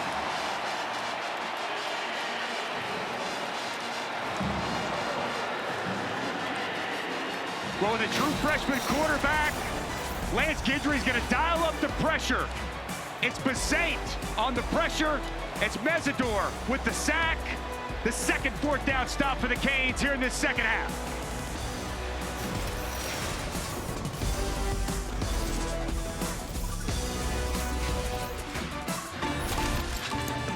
All season long, student sections across the country competing to be the Taco Bell Live Más Student Section of the Year. Download the Taco Bell app to learn more. Full house here at Hard Rock Stadium for another Miami-Florida State matchup. The Hurricanes taking over on downs with a 13-point lead late in the third. Cam Ward starting to heat up. He's completed his last 5 passes. They'll run it instead, and the ball may have come out there. It did. It was fumbled but recovered by Miami. Or no, are they going to say? Yeah, one official looked like he was signaling it's Florida State ball, but no, it was recovered by Fletcher, who lost it, and it goes down as a gain of 2. Fletcher put the ball on the ground a week ago. Ward to throw, and he fires complete, and it's a first down to Jacoby George. 6 in a row for Ward. Well, you give any cushion outside, Cam Ward's going to make you pay. But timing on that throw to George. Thrown for over 300 yards in every game this year. First Miami quarterback ever to do that in the first 7, but 168 so far. Still a lot of time to play, though. No touchdowns in this game, and he's averaging about 4 touchdowns per game. 24 passing, 3 rushing. And here comes a flea flicker. Ward looking over the middle, and it's caught by Restrepo for a first down and a gain of 12. Well, finally, Cam Ward finds his favorite target down the field for Restrepo. It's a really good route on Kevin Knowles. Overall, pretty well defended on the flea flicker, but a little separation created by Restrepo and a big catch. 7 consecutive completions for Cam Ward, trying to become just the 3rd Miami quarterback to win the Heisman Trophy. Vinny Testaverde, Gino Torretta, the other 2. Ward to throw again. Now taking a shot downfield. Incomplete. Trying to hit George. Cypress was step for step.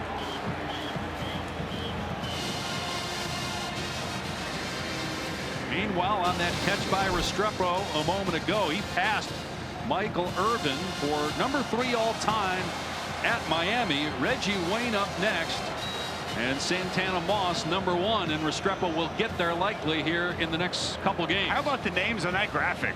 Santana Moss, Reggie Wayne, Michael Irvin. What a career it's been for Xavier Restrepo. He's going to pass all those guys here before too long, and it's a guy who plays with a chip on his shoulder, a tremendous amount of grit and strain every single play.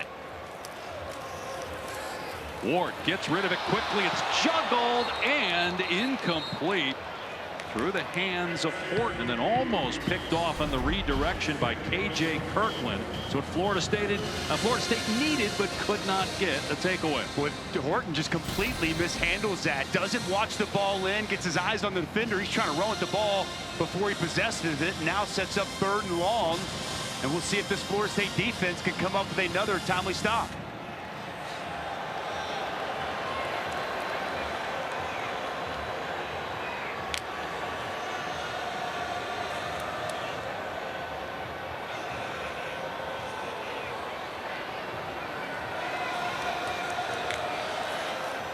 Florida State with pressure. Ward's pass caught out of bounds. Is Horton short of the line to gain? It's 4th and 3, and Miami is going to kick. Coach Cristobal continues to play it safe, and I think that the way he looks at this, I mean, the way this Florida State offense has played throughout the course of the year, you push this to a potential 16-point lead, and you just start to try to distance yourself further and further from Florida State. It's as if you're saying to Florida State, your offense isn't good enough. We're just going to keep adding 3 points and force you now to have to score 2 touchdowns and convert on 2 two-point conversions. For Gallus, again, perfect on the 45-yard field goal. Let's check in with Matt Berry.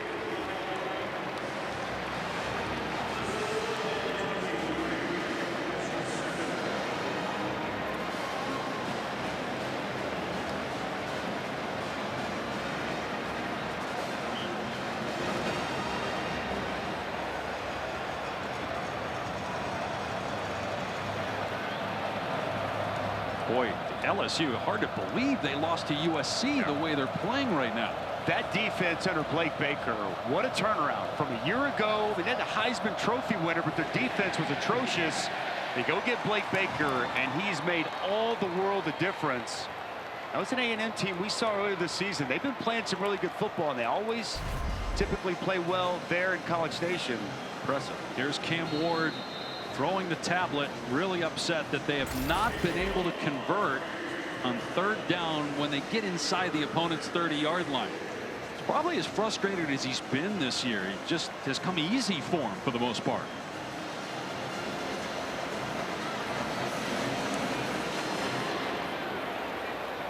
This will be a touchback. It'll come out to the 25. As we have a quick word now from Verbo.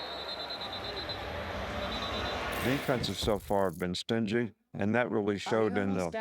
Look, if you want a house without a host, you should have booked a Verbo. Like I was saying, both teams have really good defenses, and it really showed in the second half. Florida State still alive. In part because, again, Cam Ward and the Miami offense just can't get on track. Just 188 passing yards. Nowhere near what he's done week in, week out this season. But a true freshman at quarterback. Florida State just 7 points so far and needing 16 points to tie. Still plenty of time on the clock. Gonna try to get the run game going with Toafili, and a little surprised they haven't done more of this. 8 of 9. Just get the ball in Toafili's hands. I know they tried on the wheel route. Even that last 4th down, he was in motion and he kind of got caught up inside. But the more they can get the ball to Toafili in space, the more you have a chance for an explosive play. Just 6 carries so far.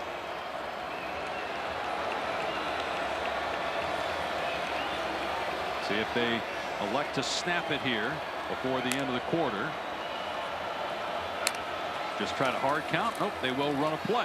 Toafili, as a flag comes down, tackled for a loss at the 33 by Tyler Barron. Quarter will end regardless, but we'll see if this will back up the Seminoles when they start the 4th.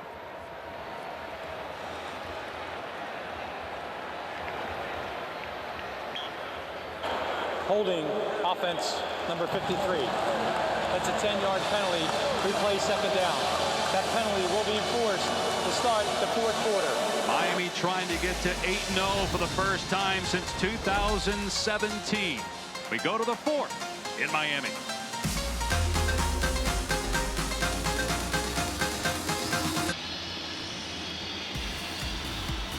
Welcome back to ESPN College Football Primetime, presented by IHG Hotels and Resorts. Miami leads 23-7 as we start the 4th quarter. Aerial coverage provided by Goodyear. Winning's easier when you're road game ready. Are you ready for the road? Goodyear, more driven. Dave Pasch, Dustin Dvorak, and Taylor McGregor. Hard Rock Stadium, 69th edition of Miami and Florida State. The Hurricanes up 16. Florida State after a holding call, faced with a 2nd and 11. Luke Kromenhoek, true freshman quarterback, playing the most of his career so far in this game. And his pass over the middle is incomplete and a ton of contact. No penalty flag. Moments ago, Taylor with Mario Cristobal. Coach, up 3 scores going into the 4th quarter. What has your attention? Line of scrimmage, taking more control at the line of scrimmage, particularly on the defensive side. We sustained drives. We didn't get touchdowns. We got field goals to create a little bit of separation. But I mean, we gotta do a better job. We gotta go and finish this game. Thank you, Dave. A chance to finish this drive, Taylor. They've got Florida State in 3rd down and long. They've been pressuring the freshman quarterback, showing pressure here once again. No safeties over the top. Mike Norvell has to burn a timeout. Play clock was at 1.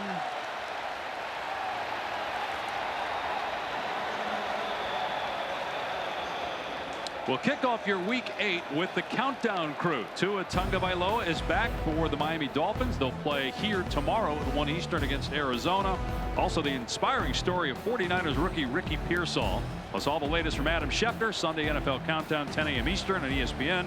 Monday Night Football, it's the Giants and the Steelers. Russell Wilson winning his first start as a Steeler last week. It's 8 Eastern on ABC. Peyton and Eli back again on ESPN2. Russell Wilson looked really good against the Jets last week. Impressive performance by him. Mr. Pash, you'll be here tomorrow. You get a little double dip here. Quick turnaround at Hard Rock. Tua back, 1-3 without the Miami quarterback. He'll be under center for the Dolphins against the Cardinals. 3rd and 11 for Luke Kromenhoek and the Florida State offense. From the 24, Kromenhoek in trouble on the run. Steps up, fires high and incomplete. It'll be 4th down. A flag came in late. In the backfield, 2 penalty markers are down. Personal foul, roughing the passer, defense number 9. 15-yard penalty, automatic first down. Tyler Barron called for roughing the passer to keep the drive alive for FSU. Kromenhoek was buying some time. Easy call. Comes in late. Little forearm shiver to the back. Just Tyler Barron, a veteran player. I know it's his first year here at Miami, but got to be smarter than that. Mario Cristobal not going to be happy with his veteran defensive end hitting the quarterback in the back late. Made it an easy call for the official. Took about 3 steps and then delivered the shot upstairs to the quarterback.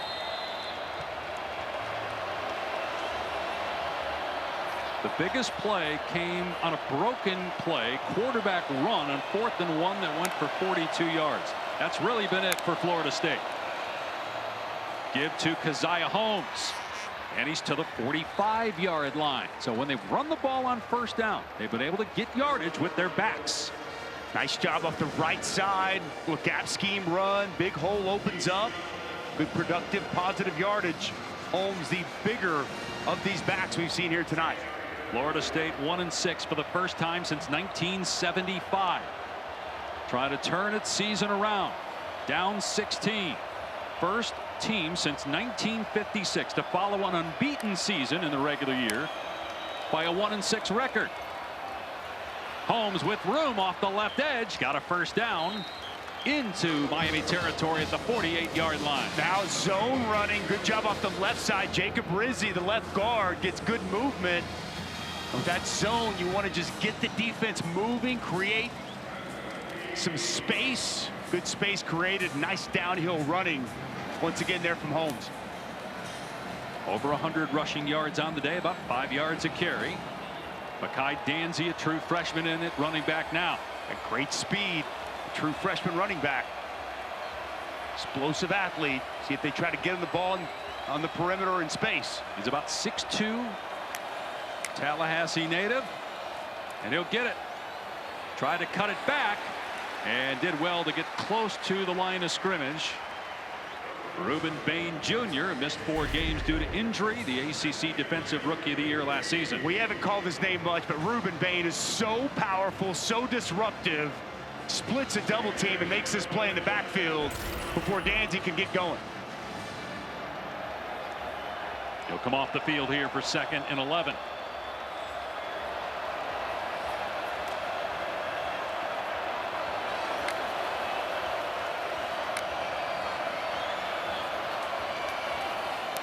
Kromenhoek, a screen set up, and huge hit on Singleton. Big time collision between him and Besaint, who's down.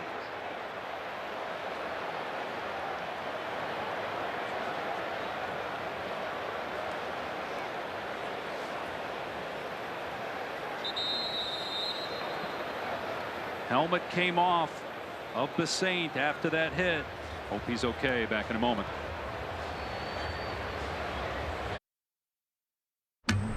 The new 12-team college football playoff begins December 20th on ESPN.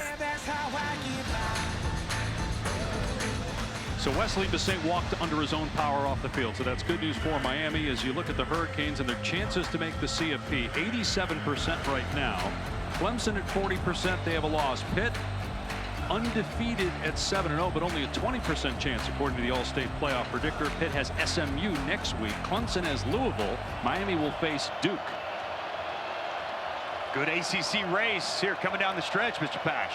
Miami does not play Clemson. Croman Hawk with a flag down on the move. Now a second flag comes down, and he's bumped out of bounds after a pickup of 1 by Maui Noah. And penalty marker on the far side, then one on the near side in the backfield. I expect these to offset. Look like offsides on Miami, and then seems like a hold there in the back from Florida State. There are 2 fouls on the play, 1 by each team. Offside, defense, holding, offense. Those fouls will offset. Replay 3rd down. It'll be 3rd and 7 again. 2 great games at 3:30 next week on ESPN. Number 10, Iowa State, home to Texas Tech.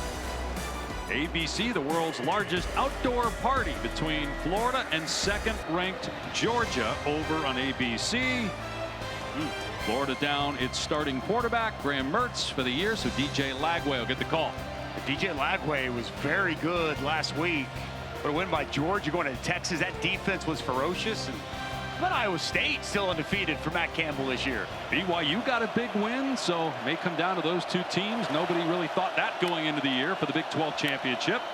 3rd and 7, Croman Hawk to throw. His pass through the hands of Douglas, who was right at the sticks, and Florida State will have to go for it on 4th and 7, down 16. Ja'Kai Douglas, just 5'9", maybe. This pass sails wide of his intended target. It's not quite on the same page. Catchable ball, but as he's coming out of his break, just unable to bring it in. 3rd down struggles continue for this Florida State offense. And this could be the game right here. 4th and 7 at the 45 of Miami.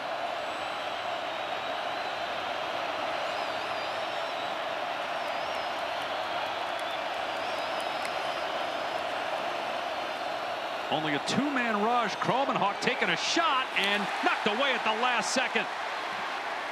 Great play by Maui Noah downfield on the true freshman tight end Amari Williams, and the Canes take over on down. That's the 2nd big-time 4th down play by Maui Noah in coverage. Earlier on the wheel route, now gonna run down the sidelines with Amari Williams, gets the left hand up at a perfect time, and another stop by this Hurricanes defense.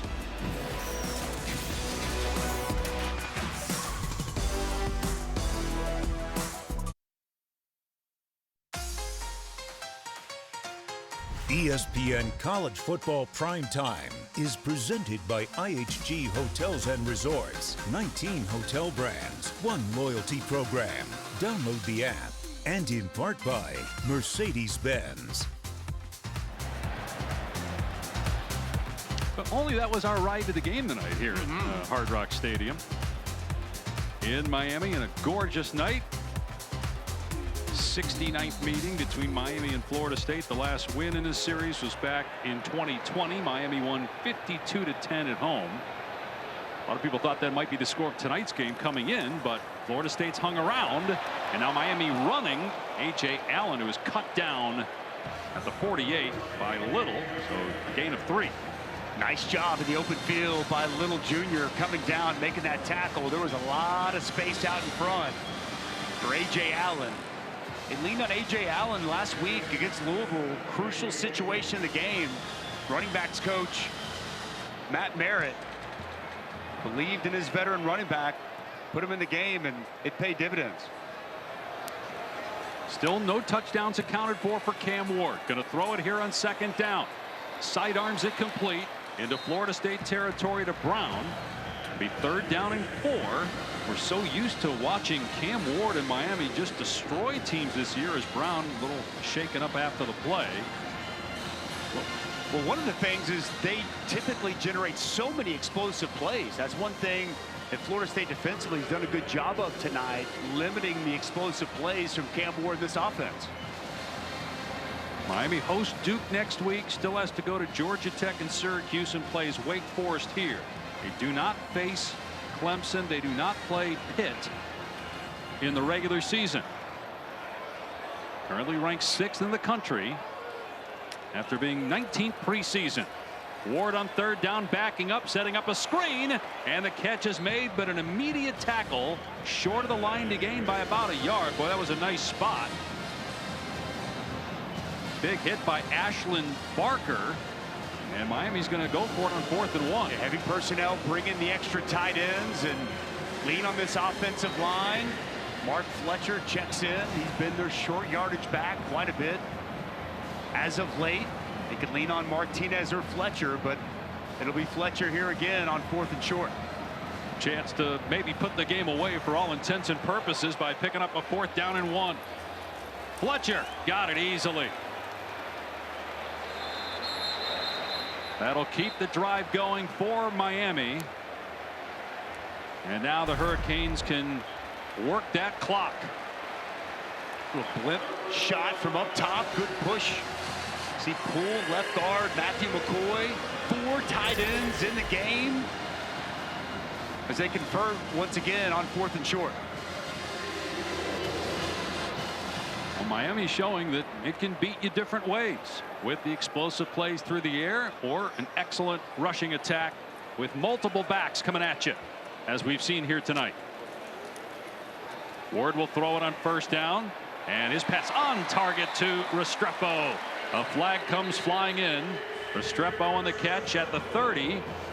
Gain of 14 if it stands.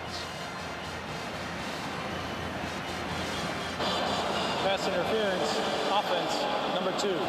15-yard penalty, replay 1st down. So it's on Isaiah Horton. It's going to be on Isaiah Horton. I'm a little surprised by this flag. I guess they're saying that he kind of shields the defender, but he continued to run his route. But it draws the flag.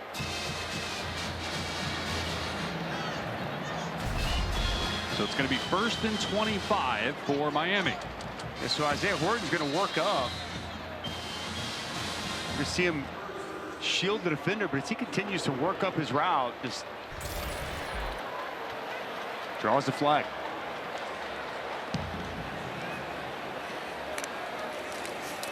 Miami just going to run it here. Allen busting it to the outside, and here comes a flag. Boy, it looked like clear holding that time on Elijah Lofton, the true freshman tight end. And there was a big collision, and Ashlyn Barker is down for Florida State. Training staff raced onto the field. Mike Norvell over there too.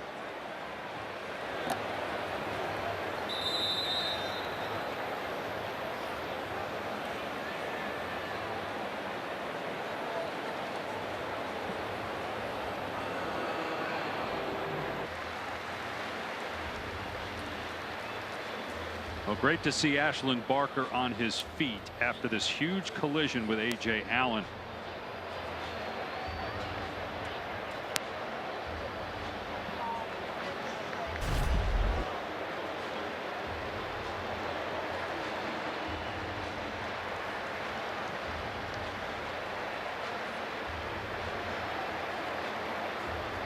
He was down for a while, Dave, and as you touched on, great to see him come up.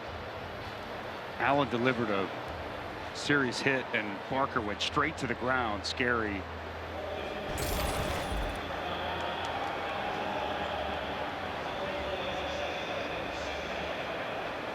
So it'll be 2nd down and long, and an offensive pass interference that was accepted, then the holding call that was declined. Barker initially was face first and was not moving. Then they moved Barker over onto his back. We saw his legs move, both of them, and then he sat up for about 30 seconds and then stood up. So it's good to see for the young man. 8:32 to go in the game. Miami up 23-7, a low scoring, low possession game. But the Hurricanes have never lost control. 2nd and 19.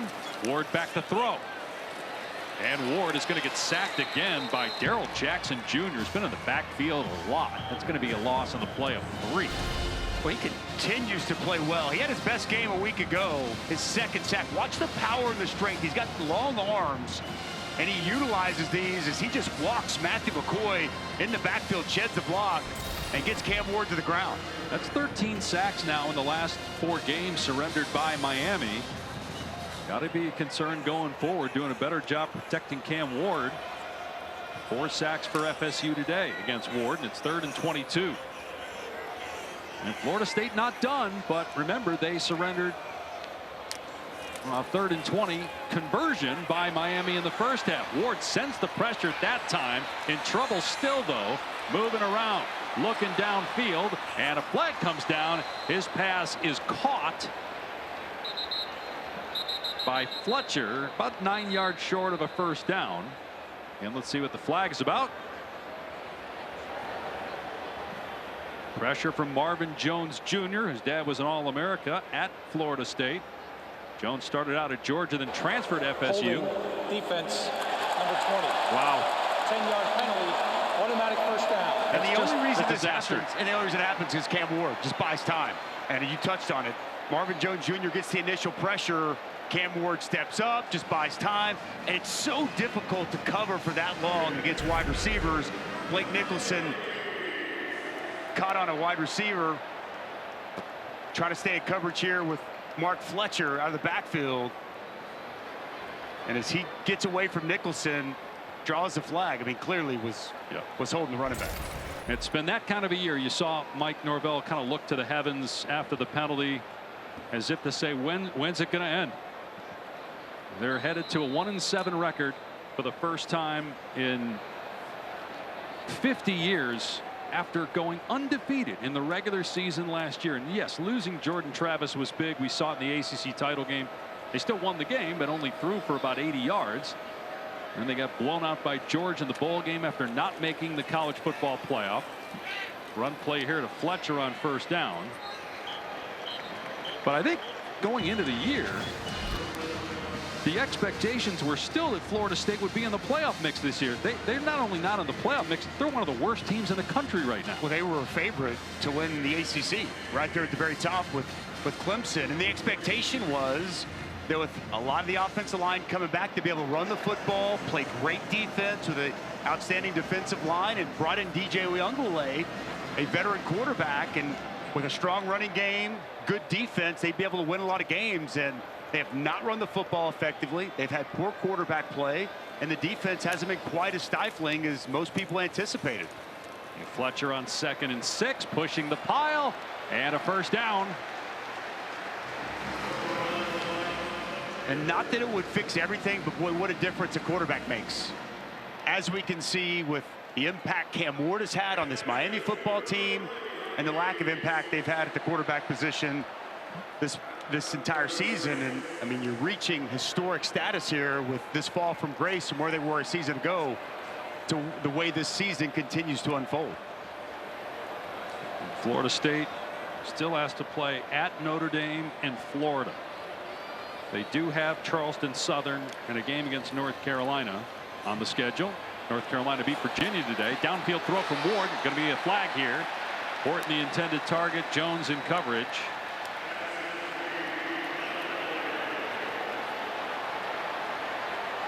Well, towards the end of the Jimbo Fisher era. Defense, number 16. 15-yard penalty. Automatic first down. Before Fisher left for Texas A&M, you could tell that Florida State was starting to head in a different direction. They had great success under Jameis Winston, won the national championship, but Fisher left as things started to slide. And then under Willie Taggart for a couple years, bad football. Mike Norvell comes in, takes a couple years to get going, wins 10 games. Then last year wins 13, National Coach of the Year. Everybody thinks the Noles are back, and then they have this disastrous campaign.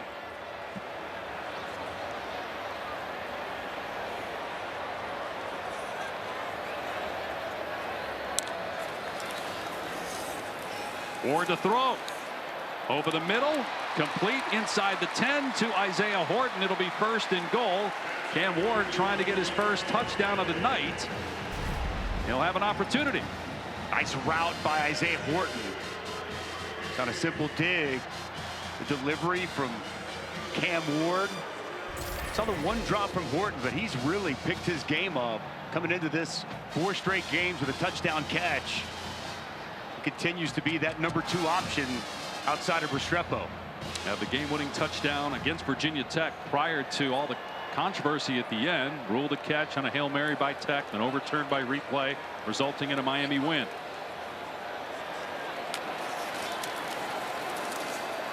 Ward, end zone, incomplete. Going for George with Thomas in coverage. That's good coverage outside by Thomas. George trying to go up and little head top here, unable to. Good job getting the hands up, getting that ball out. See there the left foot landing out of bounds. Clearly an incomplete pass. Well, tonight will not help Cam Ward's numbers. Doesn't necessarily mean it hurts his Heisman Trophy chances. Still a chance to at least get some numbers here at the end. Again, under 300 yards for the first time this season. Here comes a trick play and a throwback to Ward. This will help his numbers. A touchdown catch. And his 28th touchdown responsible for. It's the tight end Elijah Arroyo with the pass.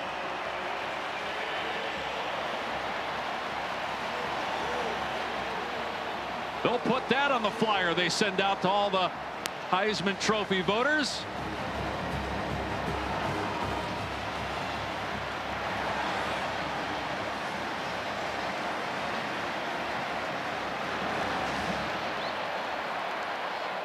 Shannon Dawson dialing it up here late in this football game.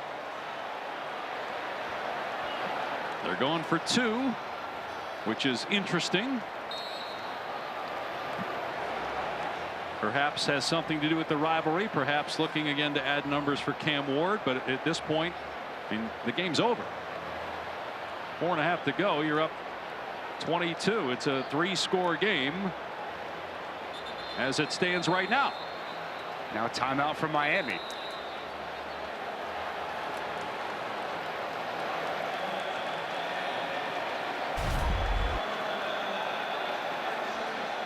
All right, we're going to have Arroyo sitting right here. A little toss here.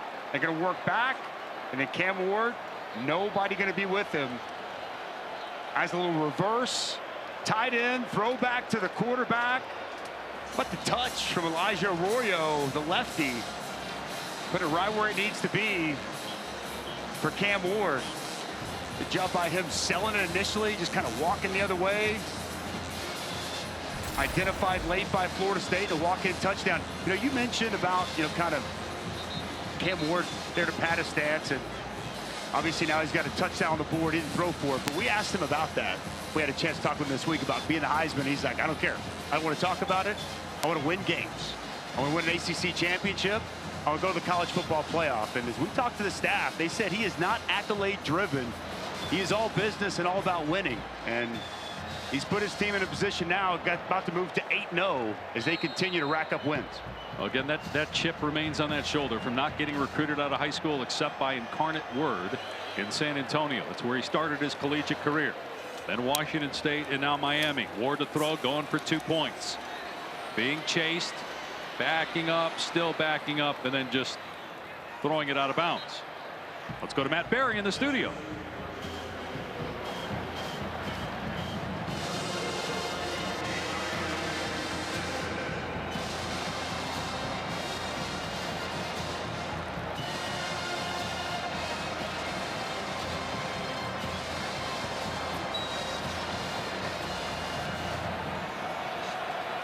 Boy, huge score there. The Nittany Lions very much in the conversation for Big Ten championship, college football playoff. Colorado's up next year on ESPN, by the way, 10:15 Eastern time. We got a game Tuesday night, Texas State, Louisiana, and then ABC 3:30 next weekend, Florida, Georgia. Bulldogs ranked number 2.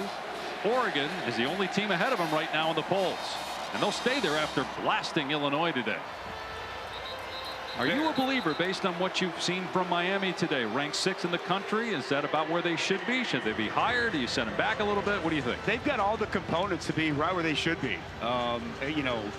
This is a team that has got a dynamic offense. They've got balance within that offense with the quarterback play, ability to run the football, a defense that creates negative plays. This defense has been really good here today. They get off the field on 3rd down, really good in the kicking game. I mean, tough to find a bunch of holes with this Miami football team right now. The competition isn't the greatest the rest of the way until we get to the ACC title game. Singleton on the return past the 25. Again, Duke at Georgia Tech, Wake at home at Syracuse. Syracuse just got destroyed by Pitt the other night. Aero coverage provided by Goodyear, ready for every challenge the road game may bring. Are you ready for the road? Goodyear, more driven.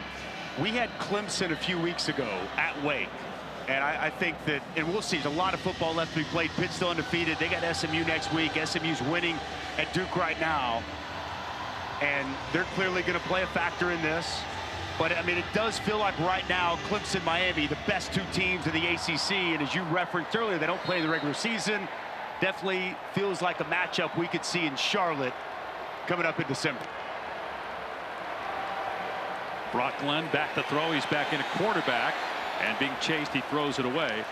And what's interesting is the fact they don't play each other in the regular season increases the chances that both win out of both making the playoff, regardless of what happens in the ACC championship. Because with the expanded 12-team playoff, you have the top 4 ranked conference champions that get a bye. You have the group of 5 champ as well in there, and then you have at-large bids for everybody. If both those teams win out, they're both going to get in. I feel confident in making that statement. And I think what'll be interesting is if SMU's only a 1-loss team, they only lost to BYU, is it possible that the ACC could get a 3rd team? And a lot of this still has to play itself out. Pitt is, by the way, undefeated. They will play SMU next week. They will also play Clemson later on this season, so a lot still have to play out. But I mean, I think that the ACC is in a great spot for 2, and you could make a realistic case for 3 potentially, depending on what else happens around college football. Well, you got Iowa State and BYU in the Big 12 that keep winning. All of a sudden now there's a case maybe for more than one in the Big 12. Which only adds intrigue to the rest of the season as we lead up to a 12-team playoff. On 3rd down and long. Glenn from the pocket in trouble and sacked. Penalty marker down. Sacked by holding offense, C.J. Clark. number 63. Penalties decline. 4th down. Well, this is really good off of both edges. I mean, guys just working. Edge collapses here. This is a good game. Up and underneath. Has really nowhere for Brock Glenn to go with the football. It's Mesidor off one side. See Bain continue to work. Good coordinated pass rush all the way across.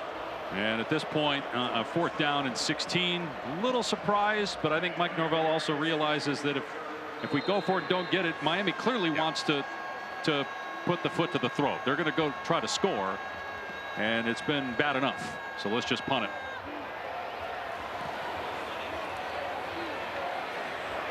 Joseph fields it on his 27, and flag. Well, great arm by the back judge. He threw that flag 35 yards. He threw it about 20 yards over the players where the actual penalty occurred. Maybe Florida State should sign him.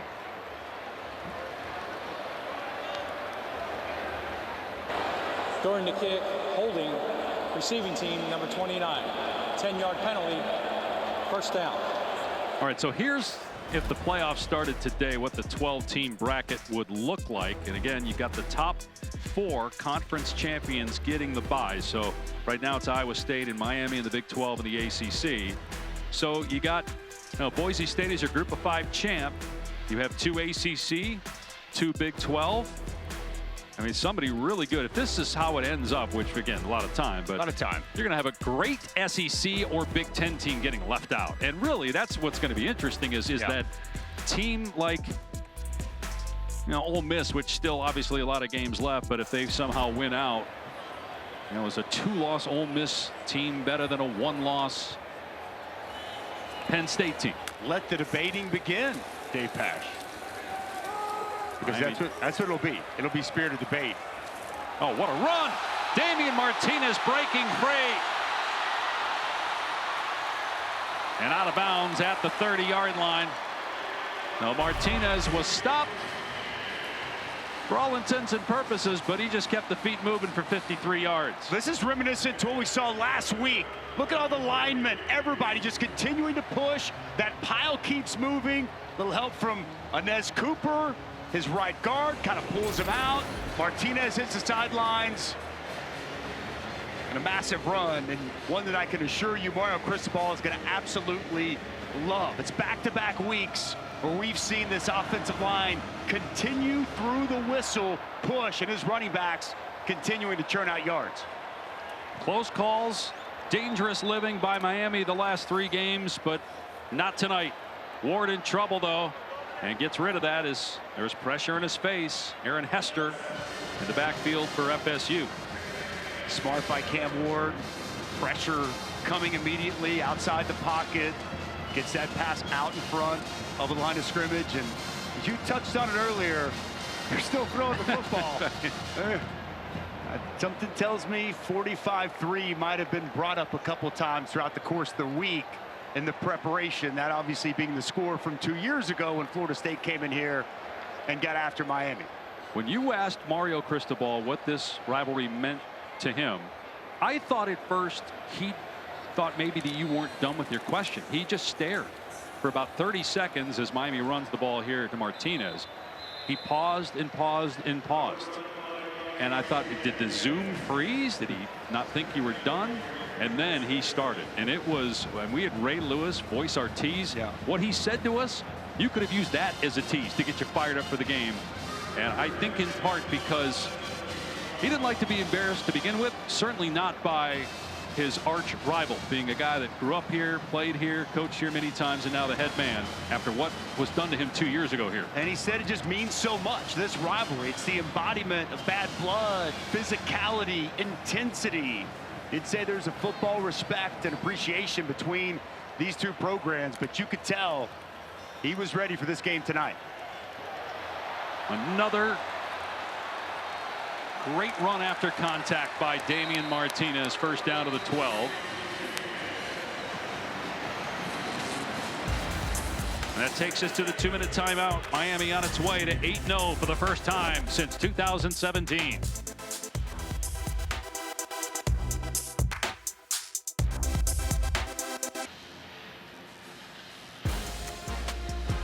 Tonight's Players Spotlight brought to you by Royal Caribbean. A touchdown catch for Cam Ward on the last possession, but for the first time all season, no touchdown passes in a game. In fact, he's had 2 or more in each game, and in 3 times has had 4 or more. What seems like the right thing to do if you're Miami at this point is to just take a knee a few times, but it does not seem like Miami's going to do that. I don't think that's in Mario's playbook tonight. Dave Pasch. Up 22. Gonna run it and into the end zone. Damian Martinez with a walk-in touchdown to make it 35-7.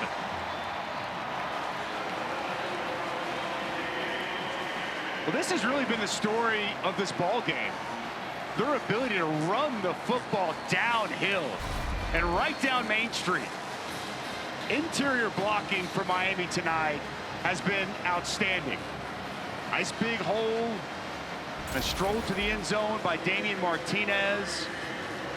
He is having his biggest night as a Miami Hurricane here against Florida State. And you're good with that? Hey, man, look, this is a rivalry game. You knew going in that this was possible, right? I mean, when it's 45-3 last time, they line up and run the football. As a defense, you got to stop them. I mean, you got to go out and stop them. And here's the other thing I will just say, like, could he have taken a knee and it's fine? Sure. But at the end of the year, if everybody's looking at resumes, it's fair. And, you know, you got to impress the most you possibly can. Yep, the more points you score, the better you look with the committee. It's understandable from that perspective. Let's check in with Tatum. I'll tell you what I'm hearing on the sideline, and the message to the players is we do not slow down. We keep going. There is no love lost between these two schools, and they do not forget what happened 2 years ago. And let's not forget, Mario Cristobal has never beaten Florida State as the head coach of this program. Yep. Year 3 for Cristobal. Trying to get Miami to 8-0. Keep in mind, no ACC championships. It's their 21st year in the ACC. They won the Big East back in 2001. That's their last conference title. That's also the last time they won a national championship. They've only been to the ACC title game once. And 4 games left in the regular season after tonight. 2 home against Duke and Wake, 2 on the road at Georgia Tech and Syracuse. Touchback will come out to the 25 here for Florida State. Clemson plays Louisville next week. Duke plays SMU, or Pitt plays SMU next week. SMU's beating Duke right now.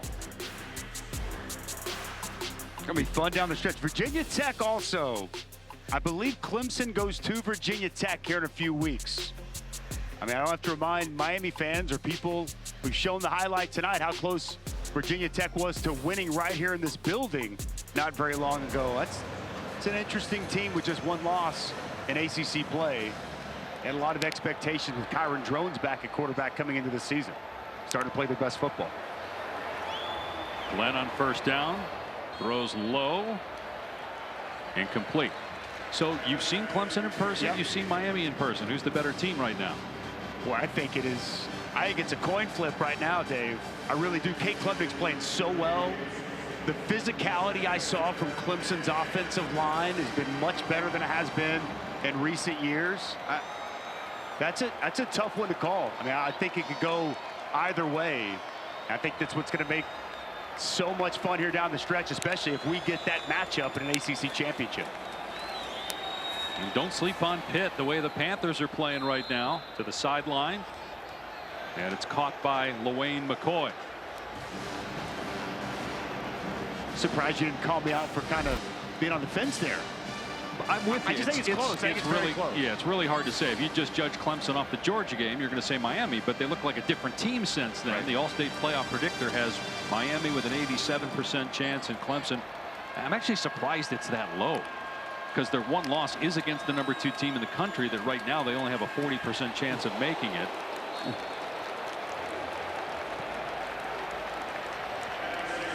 Great big hit from Marley Cook on Brock Glenn. Nice inside pass rush. He made the Florida State quarterback feel it. Man, as Taylor reported just moments ago, Mario Cristobal, he's got this team playing till the very, very end. Rough night for Brock Glenn in this Florida State offense. And a decision for Mike Norvell going forward. If DJ Uiagalelei is weeks away, do you go back to Brock Glenn, making his 3rd straight start and get a run here and get the first down, or do you go with Luke Kromenhoek, the true freshman who had some good moments in this game? Obviously, you're not going to make a bowl game at this point. It's all about trying to finish strong. And we talked with Coach Norvell this week. He said, look, spirits are still high. Guys are still fighting. And we saw that tonight. Yep. Especially on the defensive side. They gave all they could, spirited effort, limiting Cam Ward for a large part of this game. And there's a good throw by Glenn, and Amari Williams down in the C makes the grab. True freshman tight end. Nice job going up and getting this football right up the seam. Good ball here by Brock Glenn. Concentration. Now we know in his face. Glenn throwing it downfield. Boy, a ton of contact that time on LaWayne McCoy by O.J. Frederick. So Maryland in 1956 was the last team following an undefeated regular season to go 1-7 the following year. 70 years since we've seen what's occurred in Tallahassee over the last 12 months.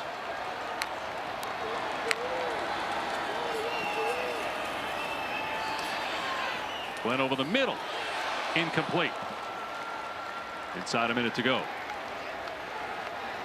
You asked the question a second ago about DJU when he's back and when he's healthy. I think you got to continue to figure out what you have in Brock Glenn and Luke Kromenhoek. You know, you should always put out the best players to give yourself a chance to win, but I do think that those guys, you need to continue to try to develop them and figure out what the options are moving forward in the next season. Glenn on 3rd down and 10. In trouble. Steps up and runs. Stays in bounds close to a first down. And it does feel like in the portal era, you get a good quarterback, you're going to win.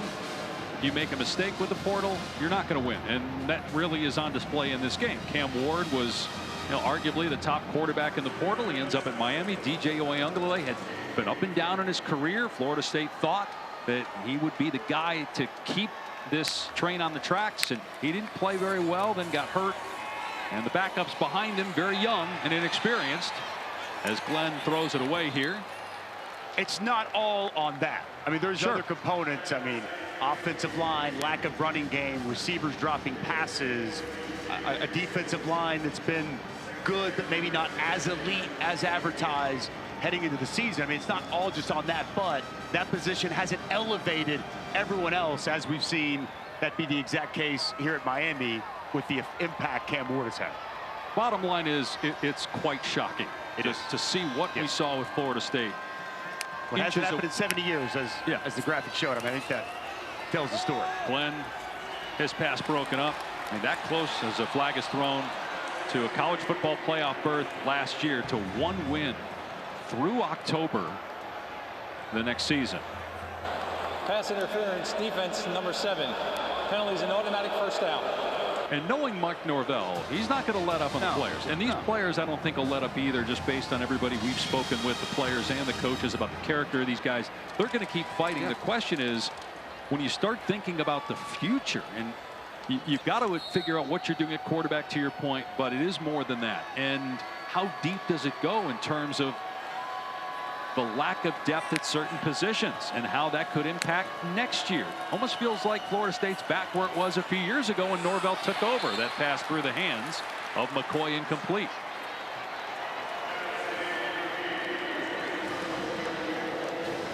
And what Norvell inherited wasn't good, and he did turn it around, but that turnaround was short-lived. And I'm sure there are a lot of Florida State fans wondering, is this just an anomaly this one season with what we've seen at the quarterback position, or is it back to where it was when he took the job and he was trying to get the roster better from what was left to him?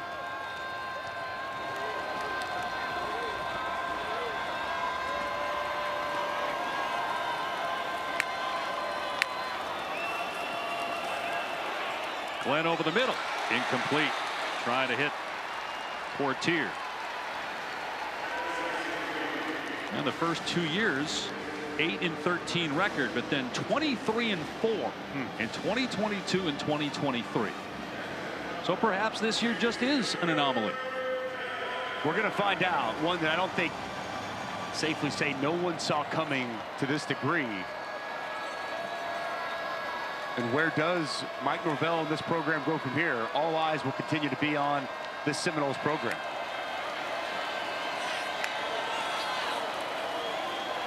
On the rollout, Glenn has a touchdown pass to Malik Benson.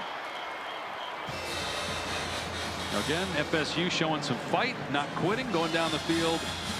There's some good throws from Brock Glenn and a touchdown. Yeah, great throw up the seam to Mari Williams, and now Malik Benson, his first touchdown reception as a Florida State Seminole, the transfer from Alabama.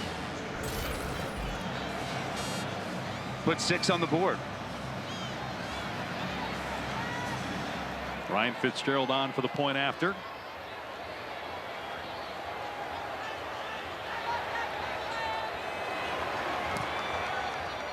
Make it 36-14, but Florida State will be 1-7. Miami will go to 8-0. Still a couple of one-loss teams ahead of the Hurricanes.